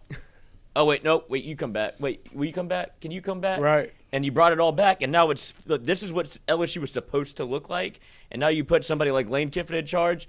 Bro, I've never seen somebody more disgusted watching an LSU offense than you Saturday. Oh, it was terrible. And now you feel like you have can he coach the bowl game? That's exactly right. Can we just get a little peek right now? Just give me a sliver of the sheet. Give me a little piece of that pie right now. It don't have to be the whole thing, baby. Whatever you putting out there is better than what we've seen. You know what I'm saying? So, man, listen, it's you know, I want to take my hats off before I get going. I want to take my hats off to Verge. I want to take my hats off to Coach Frank Wilson and the coaching the staff that he's been leading thus far since BK has left. Same thing with Verge and those whoever was involved in this whole getting Kiffin here, boy, the supervisor, whoever they were. Because, you know, for me, bro, it showed that at a time where we look back at when we relieved BK, and it just seemed like we were in so much turmoil. Right, it just seemed like offense hadn't lived up to what we thought about the year. The season was going downhill. It wasn't LSU football. Everybody's questioning the leadership, questioning this about LSU. And then you have a Frank Wilson step up in the interim role. You have a Verge Osbury step up in the interim role before he became the permanent athletic director. And it showed that we had leadership in place already, even though these guys were overshadowed by who was in front of them. But it showed that we had leadership. It showed that that these guys that hired these guys actually was very intuitive in having these guys as a part of the staff. And now once it breaks down, you have these guys that now step to the forefront and lead us into this new era of LSU football. Frank with, you know, just righting the ship, saving a ship that was going down that had holes in every direction from sinking, and keeping these recruits mind on LSU and not all these other places that was trying to come get them. Verge stepping in and saying what LSU football is all about, what this university is all about, what the tradition is all about, and going out and getting the most sought-after coach, bro, in a while. One of the most sought-after coaches in a long time that, you know, everybody in the landscape of college football was going after that had an opening for a coaching position that were going after. He was the big name. He was the great white shark. He was the big fish in the pond. And I think it's a splash hiring, and it sends shockwaves, I think, throughout the national community that, you know what, LSU is LSU. Mm-hmm. You know what I'm saying? And it don't matter what y'all say, what y'all do, with a hiring like this, where you put the money up for it, you put the NIL, you agree to everything that Lane wants, and you send shockwaves around this country like, yeah, we ain't going nowhere. Right. You know what I mean? And we're going to be players in this thing for whatever. Then you got a guy that understands the landscape of the new college football. So you know he's not going nowhere as far as not coaching in college football. And this is where he wants to be, and I hope he's here for a while. He's been in the SEC. He's been in here, baby. Because I think a lot of people were, when the Brian Kelly hire was made, you looked at it, you're like, okay. Like you kind of had to convince yourself to get behind it. Like that is a big name. That's a big fish.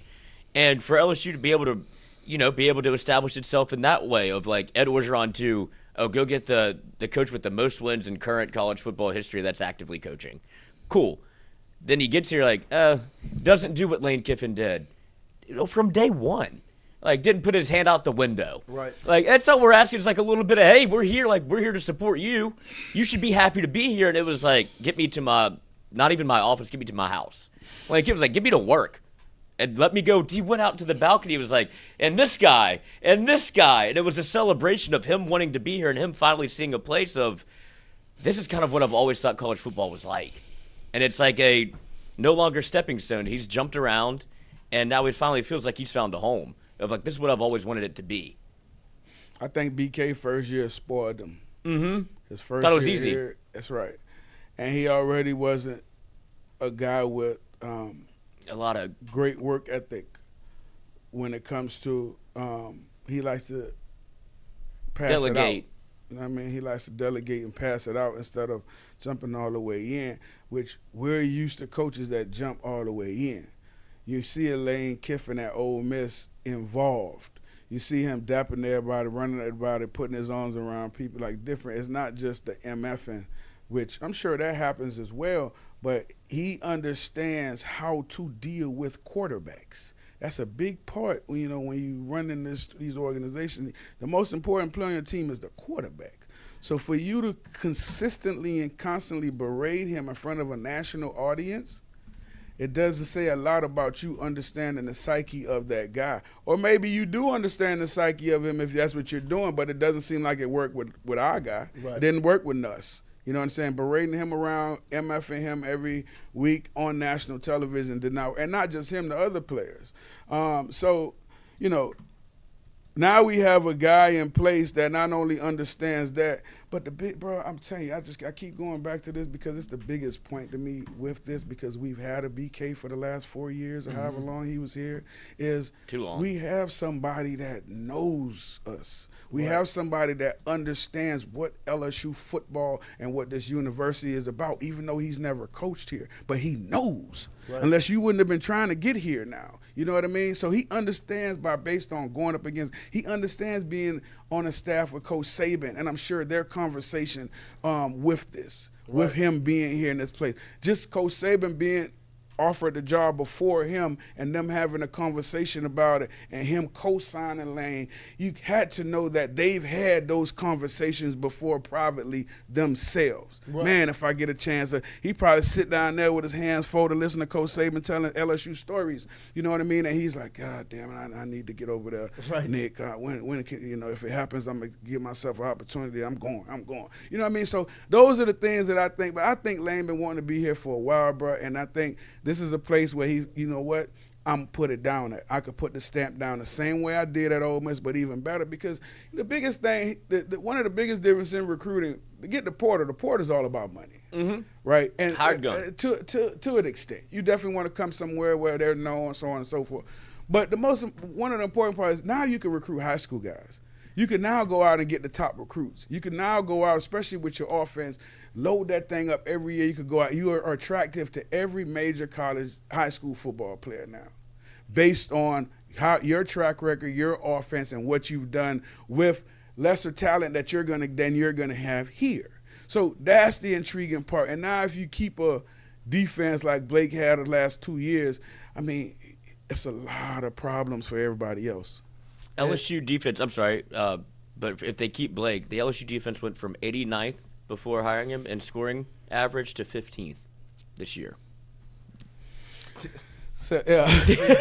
They say numbers don't lie, man. Yeah. Numbers don't lie. And you can see that. You know what I mean? You can see that transition on the field with those guys from their ball hawking, interceptions, and playmaking ability. We saw it this past week with Perk. So, listen. Great hire. And I'll ask you, Ro, as an offensive guy, as a quarterback, when you talk about Lane, you talk about offense, you talk about the fact that you'll always have a quarterback, the way he recruits it, he can identify talent, and the way he coaches it. When you watch a Lane Kiffin offense, what are the things that you see that stand out the most? Well, there's no hesitation, right? There's no hesitation. Guys are well coached. They know where they're going to be. They know how quick the ball is coming out. I like the pace that he goes with, the up-tempo pace, trying to get as much plays in as possible. But what you also see is him with a strategic game plan of what he wants to attack. Right? So even if it's in a screen game, it's different screens that's coming from it. It's not just the conventional catch it, throw it out to the wide, catch it, throw it to the running back. There's different ways. There's some motion going this way. There's coming this way, thinking it's coming this way, then it comes back this way, or you may think it's coming this way, it comes this way, then comes – like it's a lot of little moving parts to it. So the other thing I can say to that is since he's been at Ole Miss, he's had smart football players. And the same thing I would expect here from these guys at LSU, man. And then the consistency of the pace that he plays with, the consistency of the play. And the other thing is, bro, he's not shy with giving everybody a chance and seeing, what sticks. And that's the other thing I like about him. Well, I think because he knows what works. Like, he knows that my system, what what I think can go goes, and whoever wants to be able to take advantage of it, take the reins, run. Right. And because you could either have this. I mean, look, all the quarterbacks that has gone through his system have been successful for the most part in his system. Now, when they leave and go somewhere else, who the hell knows? But in his system and how he coaches the position, it works. And listen, I'm going to tell you now, let's not take anything away also from little Charlie Weiss Jr. Right. That's it's a young man that I've actually I've had run-ins with, and he was a little young pup in New England. And his dad was Charlie Weiss, was my OC in New England. And Charlie Weiss, the dad's a great mind for football.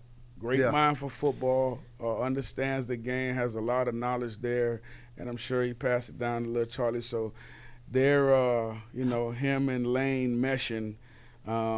I can see how that has been good over the years. How old was Charlie Weiss Jr. when you were there? Oh, he was a kid. Yeah. I think he was a youngster, man, Did you ever meet Charlie Weiss's bird, the parrot? No. Did you know he had one? Yeah. He was birds of a feather. Yeah. Very unique individual. Big C. The excitement around LSU football is back, right? Oh, hell yeah. Not a yeah, but a hell yeah. Yeah, it's back, bro. Like, man, listen, this is such a big statement hire. Right. Just not just to us, bro. Like, to the country. Whenever you think that your university is going backwards, just like everybody thought. With this thing with BK not being here, with us, not knowing where we're going to go with coaches, so on and so forth, AD firings, all this, and to see where we are now as opposed to about a month ago, right? You're the AD, you're not the AD, but you're kind of the AD. But you're kind of. Yeah. Let me rewind that. Let me backtrack. I didn't mean that, but I did mean that. You know what I mean? So it's like you got your people in place now, man, and now it's just let's see what staff Lane puts together, who, if any, get retained from LSU staff, which retain a couple of them, Lane. Okay, we need a couple of them, baby. Speak to them. And I'm excited, man. And I know all the guys, I spoke to a bunch of guys, all the guys are excited, man. Everybody's excited about where this will be, but I just hope it's for an extended period of time. You know what I mean? I hope it's for an extended period of time, and it's not just 4 years, for whatever it may be. I hope it's an extended period of time, and I hope that Lane wants to come in and win multiple championships here, which, winning one, we got the pedigree, baby, so we got the pedigree to win one. Right. Can you take us to 2? Can you take us to 3? You know what I mean? Like, that's where that's where I think that he wants it. You know what I mean? That's where I think that he's not just here for a short time, you know what I mean? He's not renting, you know what I mean? So he paying mortgage, he putting it down, he landscaping, you know what I'm saying? He doing everything that lets you know I'm gonna be here. Wife gonna get a boutique, all that, do all that, and get entrenched in the community, you know what I'm saying? So I just hope that he's a coach that will be here until he gets a little grayer, you know what I mean?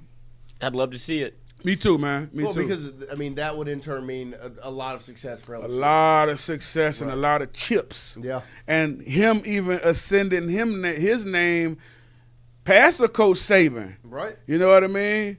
Past Ed Orgeron and these guys that have won chips here, so. Nobody's won 2. That's what I'm saying. So, we talked about the obstacle that you faced at Ole Miss. Yes, it was daunting for sure. And he did a unbelievable job of getting them to where they are now. And nobody ever said Ole Miss name as much as they have over this year and over these last 4 months. You know what I mean? So he definitely have brought prominence and respect to that program. Now it's up to them and Golden to keep it going. And replacing him is a motherfucker. You ain't gonna do that. That's impossible. It's impossible. Like whoever, and then the guys that's coming with him, so it's not even like you're keeping an understudy. You know what I mean? It's not like Charlie Weiss is staying there. So it's different. If that was the case, then you can stay okay, but shit, the offense will still remain similar, so on and so forth. But the mind of a Lane Kiffin and the nuances and the moving and shaking and the mad scientist, like there's no one that could do that but a Lane Kiffin. You know what I'm saying? So the fact that now he's here. That is the thing that we're now looking at, for us, and hoping that he'd be here for a long time, because you pointed out, no, he's here for a long time. We winning. Right. We winning, dog. We winning, and we putting our foot on everybody's neck, man. Yeah, and like you said when you were talking about Verge earlier, that was the part that my favorite part about all of it. As excited as I am about what's going to happen football-wise, it's a statement that LSU is still LSU. That's right. With all the noise and how bad it looked against A&M and the stadium getting taken over, and then you got all this mess going on with the contract and the legal, and everybody's like, LSU looks like a No, LSU is still LSU. It's bigger than all of that. Forget about it all. Everybody wanted one coach, and LSU got him. That's exactly right. And it's a reason why LSU got him. One, yes, he's been tugging at that curtail for a while. So we knew we had a little, interest there. And honestly, it's a better job than any job that came open. And right? that's why I think people are scared of this, is because it's the sleeping giant. Like, you've seen what LSU can be. You've seen it in spurts. It's been every time LSU won, it's been a celebration. It's you get one and then kind of plateaus a little bit. Now this is the opportunity where everybody goes, if Lane goes there and stays there, which that's the only real threat, is would it maybe he has odds somewhere else because he always has. But now it feels like this is his landing spot. If he stays and Blake Baker stays and they do this thing for 5 years, you're looking at everybody around college football has been looking for, there's parity in the sport, but they don't know who putting the crown on. It's going to be trouble, man. Like, if everything holds exactly how these guys have been and nothing is there to say that it won't. Right. If you retain a Blake and he's running the defense and you have a remember Kiffin the Titans running the offense. Right. And you shore up the special teams. Bro, it's gonna be cinema. Some stuff that people. Yeah, it's gonna be must see TV. Yeah, really, it is. It's gonna be must see TV because you got an aggressive guy on defense, you got an aggressive guy on offense, but also understands the culture, understands SEC football, understands the other teams in the SEC because that's all he knows. You got a BK coming from there. He don't know nothing about this right here.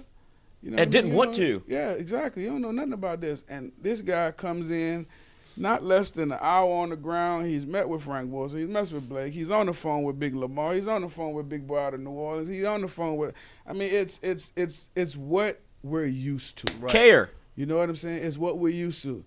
Well, even when damn Jerry DiNardo first topped down here, the first person he talked to was Kevin Faulk. Chase him down the street. You know what I'm saying? That's what I'm saying. All these guys, Coach Saban, all these guys, you know what I'm saying? Went up there to the Monroe and seen Big Witt and all those boys. You know what I'm saying? So it's you could tell, man, Kiffin has been groomed well. You can't say he hasn't. You had too many opportunities as head coach, and you've also, don't take it lightly. You work for the best in the business. Right. You work for the best damn coach in the history of college football. How can you not? It's the same, bro. It's the same thing with Kirby. Well, I'm not surprised by Kirby's success at Georgia. Kirby and his team look like an old school Bama. Right. Yeah. Kirby coaches like Coach Saban. Not saying he don't have his own little things that he does, you know what I'm saying? But how can you not be great when you done coach under the greatest? You ain't got a choice, or else I wouldn't keep you around. Right. You wouldn't be here. That's what I'm saying. Exactly. And Coach Saban has kept these guys because you know what? He knows. Right. You good. Yeah. He knows. I pushed you. It's not he push, kick, a water hose, everything. Yeah. You know what I'm saying? But the thing I respect about Coach Saban gonna ask you to do nothing he won't do. Right. He gonna put in the time too. Even when you don't see it. I'm here. Miss Terry attests to that. You know what I'm saying? So Lane, Kirby, these guys that have been under him, man, is a testament to Coach Saban as well because these guys, Kirby's one of the most successful head coaches ever right now, being at Georgia the last 10 years. And Lane, same thing with Lane. All these guys come from underneath that tree. Two of the most successful coaches in college football, and they came from Coach Saban. You know what I mean? So, and now he's coming to a place where Daddy was at. What you think he want to do? He want to blow Daddy out of the water. Yeah. And Daddy, you got one? I'm going to get 3. I ain't going to get 2. I'm going to get 3. Yeah. You know what I mean? So enjoy your statue at Alabama. I'm gonna get one where you built the that's- place. Yeah, I'm gonna put my flag on it. exactly right, bro. That's exactly right, bro. And I would imagine that conversation with Saban, like they have a relationship, and Lane passed the what I can see like those, the Navy SEALs test of like I kicked you, I tested you, I peed on you, did whatever, and you're like, you still here? I could see it, bro. I could see them having those little friendly conversations and just talking crap. I could see Lane talking crap to Coach Saban, like, yeah, I'm going back to your hood. Take you know what I mean? About to take parking you your out. spot. Yeah. this what Coach Saban used to park. Change that. Yeah. I'm gonna get a car from your dealership. You know what I'm saying? Send that over for free. You know what I mean? I'm gonna be down there with your partners that you used to chill with. Lemoyne, where you at, baby? Come on over here. You know what I'm saying? Yeah. It's gonna be fun, but I'm sure they do that soon. But I'm thrilled. Yeah. Beyond. I'm thrilled, bro. Thrilled. I'm thrilled. I'm thrilled. I haven't been this excited about a hiring ever here in a lot. No, yeah, it's true too, ever. Yeah. Like, because we forced that Orgeron upon ourselves, like, maybe. Yeah, true. And then Brian Kelly none of us came in with this kind of flair. No. Though. Right. You know, Lane's a star, bro. Yeah. Like, Lane is rock star. You know what I'm saying? You saw it last night. That's what I'm saying, bro. Like, you know, it's different. None of them come in here with that swag. I mean, Lane got a mean swag. Anybody coming there with that swag, you know, that confidence that you just know. And he ain't standing for no BS. And the other part I like about him, bro, is he don't give you none of this, like, bull crap answers. No PR. Like he tell you really what he feeling, Right. what he think is gonna happen and go on, and I like that. I Yeah, like that. I don't know if Michael Bonnett's job just got harder or easier. Oh, it got easier.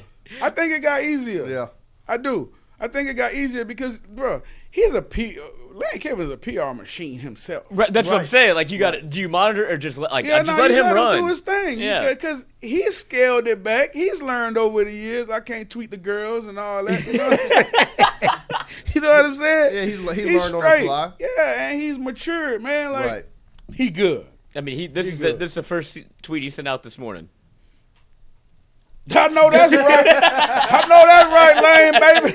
Yeah, I think I like my new digs. Yeah. Yes, sir. Hey, Lane, why'd you leave Ole Miss for LSU? He's like, I've never seen one of these anywhere where I was at. You got 3 of them? Shit. He's like, I've never seen these They before. got national championship trophies sitting right Yeah. behind it. He's like, what are these? Yeah. This is a good little angle I got. Yeah. Official from Wilson No Egg Bowl. Alexander. LSU and Lane Kiffin agreed to a 7-year, $91 million deal. They get $191 million. If he wins a national title, it includes an automatic escalator that makes him the highest paid coach in the country. Give it to him now, So buddy. starts off at $13 million a year, and when he wins a natty, Who's making more than 13? Kirby. Kirby probably. Kirby. Maybe. And Lane's living the life. And you know who's living the life is Brian Kelly. Whew. Go get him. Tequila! Free my boy. Yeah, free my boy. What's his son's name? Kenzel. Where's Kenzel? Kenzel, we told you we want you on here, baby. Where you at, baby? Yeah, Free my boy. Listen, I don't blame the Kenzel. I don't blame him. Only thing I blame him for, I'm like, listen, though. Can we get something screened on the shirt, though? Yeah, we can't. Can we get a big face of BK screened on the shirt, though? You want this one? Let me see. Free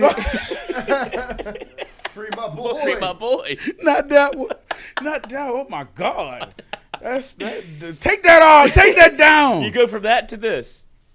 That's how you talk to a quarterback. We about to scheme it up. Listen, don't worry about what just happened, buddy. We got them right where we want them. Uh-huh. Oh, you about to score God. 50. Yeah, 55. Lane looked better in that purple and gold and that powder blue, baby. He's the one that made powder blue work.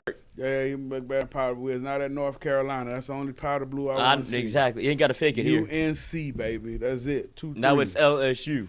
Oh, man. Let me tell you something. All the former Tigers that I've spoken to, they just can't wait to get their tickets. Right? They just can't wait to get their tickets, baby. They just can't wait. I'm telling you. This is such a pivotal time. You know, when you play, bro, you always want to see the program ascending. You always want to see it change. Like, you know, a lot of guys come back that play and they be like, man, this play, I wish they had this when I was here, so on and so forth. And I say the same thing too sometimes. But you want to evolve. You want to see change. Right. You want to see your school still competing with the big dogs, still in that conversation with the big dogs, still in the playoffs. And every year that's the standard. And, bro, when you make a hire like this, that's what you're saying. When you make a hire like this for Lane Kiffin that you know want to be here, that's proven over the years what he does on the offensive side of the ball with less talent than he had the opportunity to go out and get because of where he was at Ole Miss. And now you get to come, you're at LSU now with the tradition and everything that comes with being here. And not just that, the recruits. Right. The landscape with the recruits, easier for you to go out and get these guys, especially with what you do offensively. You would be a damn stupid idiot as a high school wide receiver, running back, offensive lineman, quarterback to not sit down and take a look at what this man does offensively and to see how you can benefit from this and ultimately get yourself in the league. Because quietly over the last 4 years, Ole Miss has put a whole bunch of damn offensive players and wide receivers and quarterbacks in the NFL. Quietly. You understand what I'm saying? So numbers don't lie, man. And offensively, and now you got hopefully a Blake pair with him if he doesn't get the job. And the amount of guys that he puts in the NFL on the defensive side, based on his scheme, a scheme that's similar to what they run in the NFL. So now these GMs and these DCs, they know that you are at least coming from an NFL-ready scheme. Come on, man. Come on, baby. Lane Kiffin, Blake Baker, the dream is real. Ro, we appreciate you making your way in this morning, hanging out with us. Yeah, man. It's an exciting time. This is the best morning interview ever. For real, dog. I'm with you. No, we're right there with because you. LSU has always been on the doorstep of, and now it's like, it happened. Bro, I'm like you. It's hard to believe. Can we just let him coach in the bowl game? Can we just give him a little bit? Just a sprinkle. Let him put it in the offense. Just put it just a little bit, baby. Just give him 12 plays. Just give him 12 plays. Just give him the first 15, baby, and see what happens. Who's to say he wouldn't? It can't be worse than what we've seen. You don't want to see Xavier Thomas throw it again? Just give him the red zone. Bro, just give him something, baby. You don't think he looks at Trey Desir and goes, y'all will throw it to him one time? Here's the first 15 to 14. Listen, that's what I'm telling you, bro. Like Lane is like just a kid with new toys right now, baby. With new toys right now, and I love what he's doing because the thing with LB, that's just what we saw from what he tweeted with him going and hollering at Lamar. But it's not just him, bro. It's all the players is on the team now. It's reaching out to the guys that he wants to retain. It's talking to the quarterback. It's all that. It's all that. But I'm so interested, bro, to see over the next 2 to 3 weeks, I say, how this, because the roster's going to start shaping. You understand what I'm saying? The roster's going to start shaping because you're going to have, because Lane going to go get him a quarterback.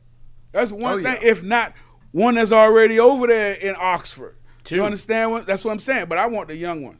I take both of them. I take both of them. Actually, I take both of them. Yeah. Actually, I take both of them. if Chambliss come back for his senior year, gotta hurry. We'll take him.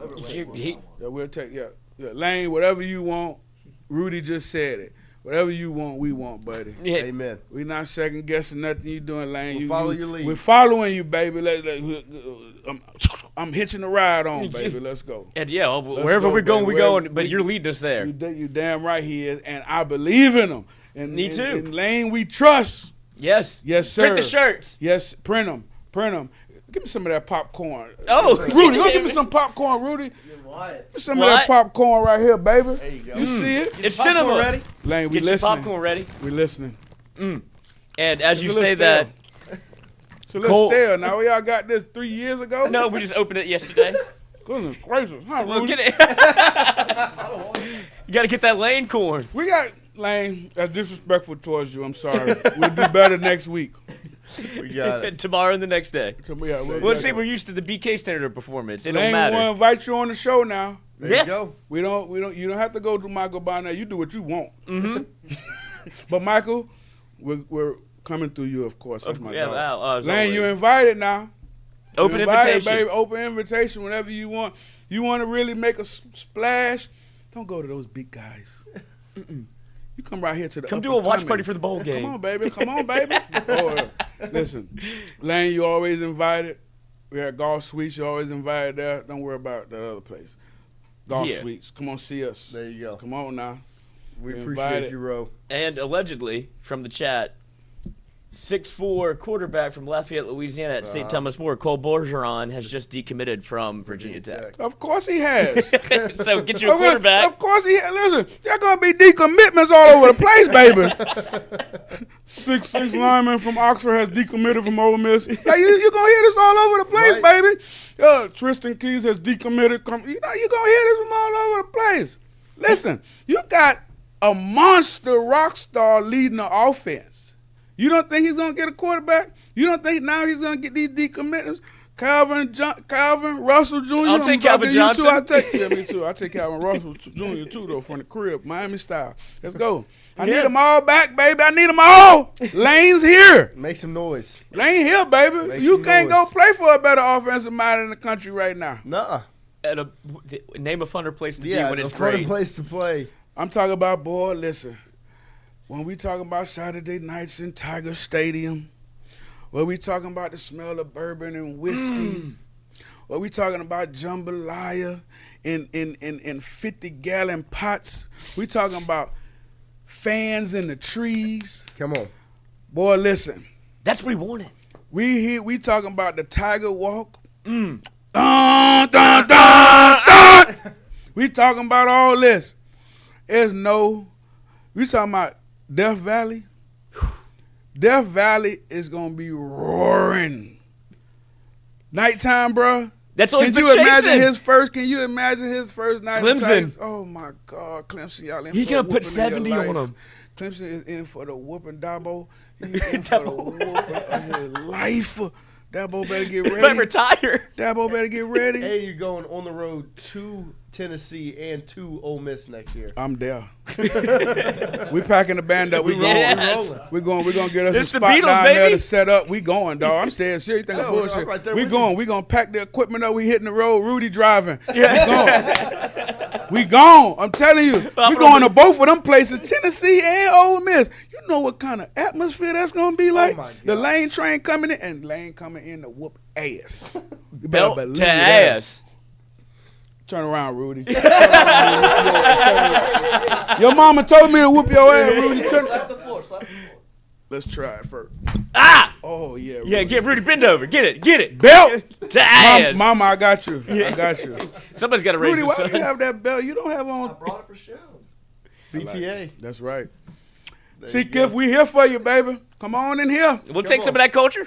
Look, we got the suitcase that you dropped off. Come on in here, man. Come on. Full of cash. Bro, we appreciate you. Oh, man, I'm so excited, bro. It's a day in the life. It is.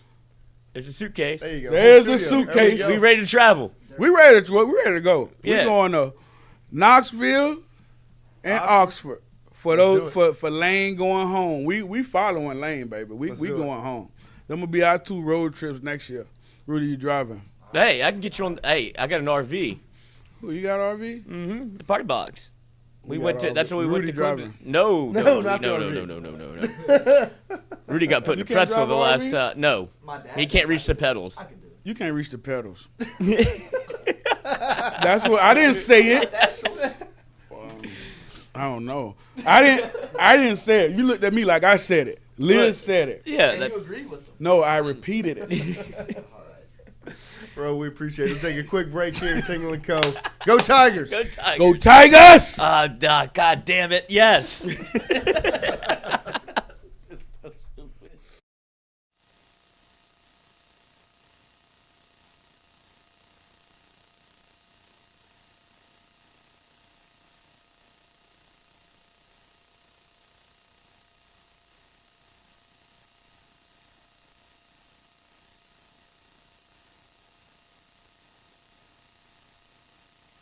Hey, Miss Lou, come visit us, Tom and Wright Granding at Go Martin on the Go Deli.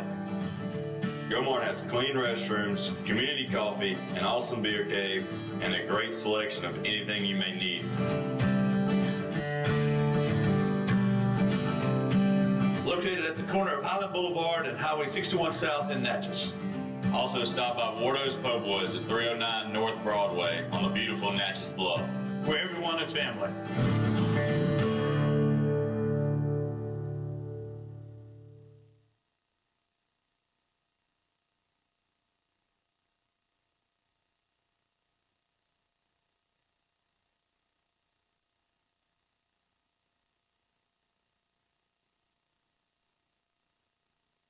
When it comes to your home, the roof over your head matters. At CAS Roofing, we don't just install shingles, we build peace of mind.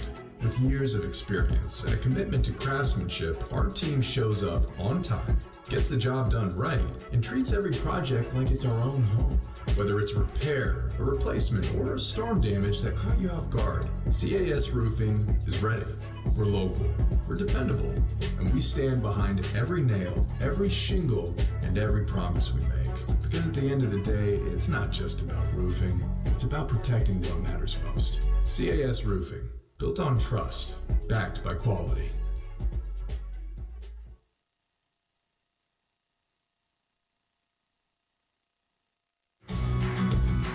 Wardo's was created in honor of Alan Ward Granning III, fondly known by family and friends as Wardo. In 2019, the oldest brother of the tribe passed away unexpectedly. His remaining siblings and loved ones wanted to honor his memory in a special way. In 2022, Ward's family decided to combine the need for a sandwich shop in downtown Natchez with a desire to pay tribute to Ward's love of good friends, good times, and great food. Through blood, sweat, tears, and countless hours of hard work, Wardo's was born.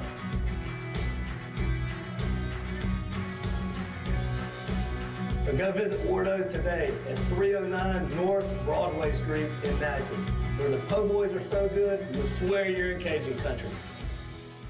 Hey, Miss Lou, come visit us, Tom and Wright Granning at Go Martin on the Go Deli. Go Mart has clean restrooms, community coffee, an awesome beer cave, and a great selection of anything you may need. Located at the corner of Highland Boulevard and Highway 61 South in Natchez. Also stop by Wardo's Po' Boys at 309 North Broadway on the beautiful Natchez Bluff, where everyone is family.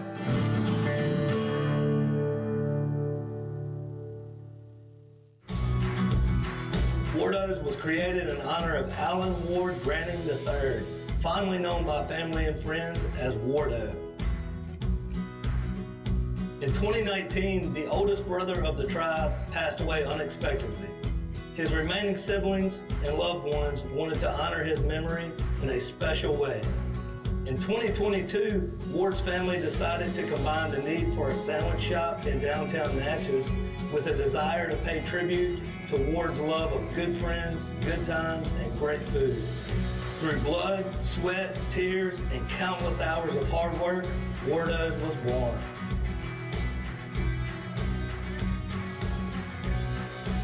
So go visit Wardo's today at 309 North Broadway Street in Natchez, where the po' boys are so good, you'll swear you're in Cajun country. Hey, Miss Lou, come visit us, Tom and Wright Granning at Go Martin on the Go Deli. Go Mart has clean restrooms, community coffee, an awesome beer cave, and a great selection of anything you may need.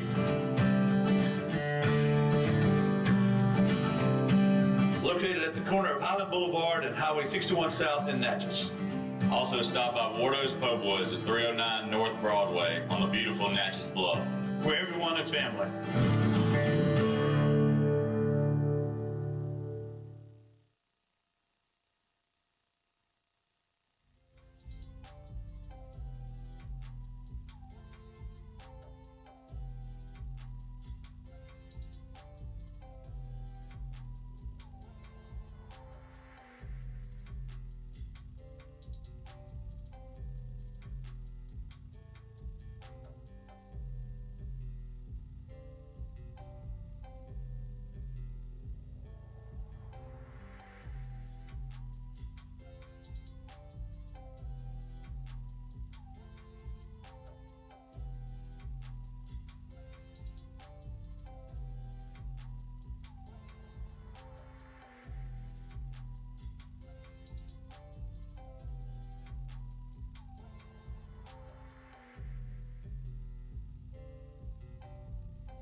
Yeah, we're still going. Sit back down, Rudy. break. I know it. Well, shout out to Yeah, Ro, yeah, man. sit Ro's up. I thought the best. show was over. Hey, Knoxville, Oxford. Ro just said it. We're booking it. road trip. Come on. Let's close. Let's connect athletically. We might. Why not? I hope it's about Lane Kiffin. 13 for 13. I bet you on the Daily Dozen. It'll be USC, Tennessee, Ole Miss, LSU. Raiders. There you go. Oh. The autumn. FAU. The autumn wind is. They might get you with FAU because you forget about FAU. I don't forget about never FAU forget about because that was. No, I know, but I'm Boca saying Raton. they Never forget think. about Boca Raton. I bet think- him the first game to cover. And they did, and hit the over, and I was like, yeah, I knew this man. I knew this. Man's got an offense in his pocket. Yeah, it's just. That has to be such a it's like I'll say it. In the Asian at MIT, it's like I know how to do this problem. Like, so I'll say it. Math is so easy. I'll say it. I got a 16 on the math. I was like 3 + 2. I don't know, 6. Try again. Can't. LSU basketball Not a flop. Ranked 19th Flop, in the first foreign, net Harden. rankings. Go Tigers. I know I'm making a joke. Harden, Worthy, It's Harden, Cook, serve. and Cook. And what? What is it? It's Cook, Harden, Shields, Worthy, James. Yeah, James. Good job. Shout out Wyatt. Keep going, Wyatt. This is your time to shine. Oh, cards? Set? No. Blind. Because it's dig, set, serve, spike. The bottom four. Yes, it is. Spike set. Balderdash? That's it. Bangladesh. It does not say Bangladesh. I can't see it. It says the Oh, seat God. gets everybody. The seat gets everybody. Microwave foreign concurrent balderdash. What things?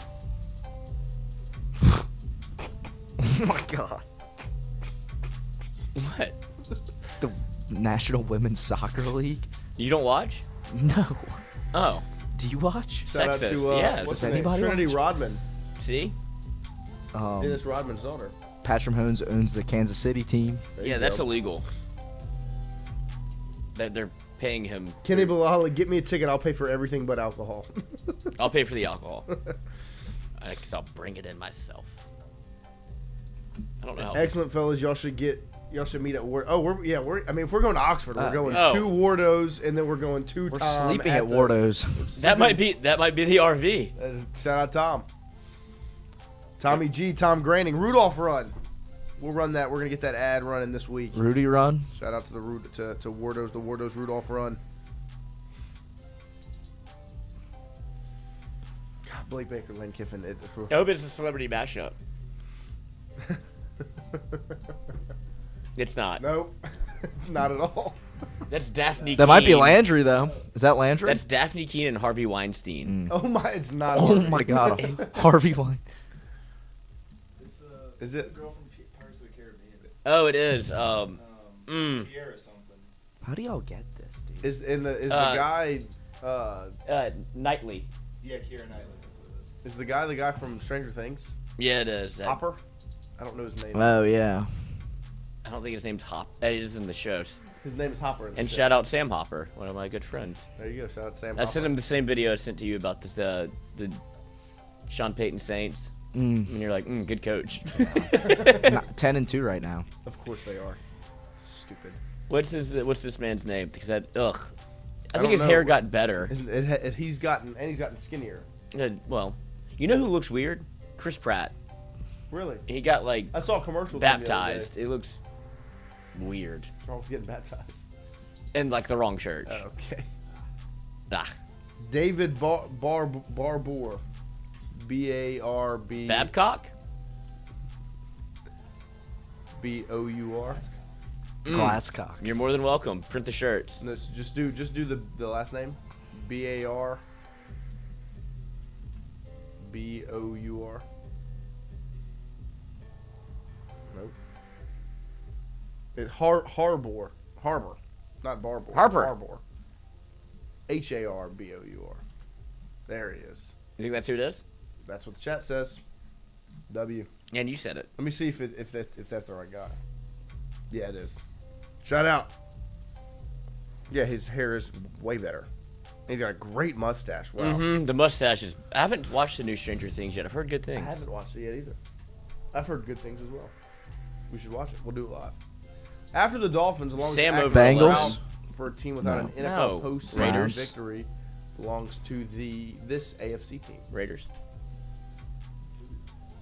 And that Raiders feels right. I couldn't tell you the last time the Raiders won a playoff game. Browns Browns won with Baker. Yeah, I think I'm good Raiders. Bang. Good College pick. football, Lane Kiffin. Oh, that's college basketball. Lane Kiffin. Oh! Oh my gosh. Tennessee. Boom! LSU. College basketball. Lane Kiffin. LSU basketball 19th. Oh. Choo choo. 2003 Naismith Player of the Year. KD. No, it's not. TJ Ford. KD. TJ Ford. Right? I was thinking Augustine, but that was later. That was 2000. later. Yeah. He was still in high school. Yeah. You went to school with him? Well, no, Oh, yeah. The same school, not with him. Fair enough. Y'all didn't play together? Pick and roll? Pick and pop? Yeah, he taught me everything. The Viper. The Viper. Oh, Dodge. Yeah. My uncle sold those. Nice. Consisting of 3 garlic parmesan tenders and garlic cheesy bites. What chicken chain is offering a 5 Nights at Freddy inspired meal? Who's doing the 5 Nights at Freddy meal? Wow. Who do you think? Who do you think? Only the greatest establishment in the Western world. Which is? Popeyes. What do you always have to get? 8 black and ranch. You get black. You ask for 8, they're gonna give you 3. You say thank you. Yes. You take what you can Every get. time. Go ahead. That's awesome. Oh, this woman is the worst. Currently Claire starring in the Netflix Danes. Mystery The Beast in Me. This actress is in. You know this one? The worst crier of I made me stop watching Homeland. She has. I'll pull it up. Why do you get fired up about stuff like this? Ew, such a bad crier. I think it's funny, Ro. Bad actors and Brian Kelly. Things that pissed Lloyd off the most. Ro almost just spanked you on live stream. I know. I was like, yo. Tell your dad that Rohan Davey almost spanked you. I was like, we are I not, saw Rohan Davey. we are not on P-Hub, man. Nice. Look at this. That is a bad cry. I hate LSU. I love it. Now I wonder where she is. That would be a great interview. Pablo We won the breakup. No, we won the breakup. smashes the milk. Fuck you, Charlie. Oh, that's Charlie. No. Oh. You don't even know what he looks Fuck like. you too, kids. Yeah. Tommy Lee Jones played a Texas Ranger who goes undercover as a coach to protect college cheerleaders from Oh. witness of murder. What a concept! I've never heard of this. Early 2000s comedy. 2005, yeah. There you go. Mid 2000s, actually. Right in the middle. Literally. Depends on the lunar. Brokeback Football Club. No, it's fucking something. If I see it, I'll know It's something. If it's multiple choice, I'd get it. So I'll go to the chat. Yep. We'll wait for the chat. And Man Brian of the Burgess. house. That's it. I've seen like the first 5 minutes of this, and then it's like, this is awful. Was it good? Nope. But he did make it. Who expected it to be good, right? It's quite the concept. Oh. Oh, Kid Cudi. Oh, Kid Cudi, yeah. Boo. Hey, Mr. Ranger. He did. And then Lane Kiffin saved mine. Yes. And then P. Diddy tried to kill. Was it Kid Cudi? I don't know. Did he try to blow up his car? Allegedly. Oh yeah, shoot. Allegedly, Mr. Puff Daddy. We should have known then. Mr. What a Combs. wild name. Puff Daddy. Then P. Diddy. No Diddy. It's funny that now when you say his name, it's automatically like in my brain. It's slick. It's just it's disgusting, but like Diddy doesn't really mean anything. But like when you say it, it's like, oh gosh. Full Diddy. It's jarring. What else is on that? Epstein. Like, oh. Einstein. Smart. Full Diddy. Brian. Yep. BK'd it. Thank God that's over. Oh my gosh, it really Dude, is. I feel like a victim. Seeing Roe walk in, baby, with a smile on his face, baby. And he left the stream. He's like, I can't do this anymore. Yeah, like, this game is taking too long. He left it was. You left too. What do you mean? You had to go take a walk. I had to go far. Mm. And then you loudcat me for it. Yep. What are you doing over there outside? Throwing up. Red Stick Spice. Cooking with Roe coming out soon. Shout out to Red Stick Spice. That's not why. That's not why we throw. It was actually delicious. No. Jerk chicken. Jerk chicken. Shout out to Roe. Shout out to Lily Courtney. Yes. Red Stick Sports. Red Stick Spice. They put the sports and spice. It does smell like spices in there. It's a jarring scent. It is. All right. That you can get in a bottle of jar. There you go.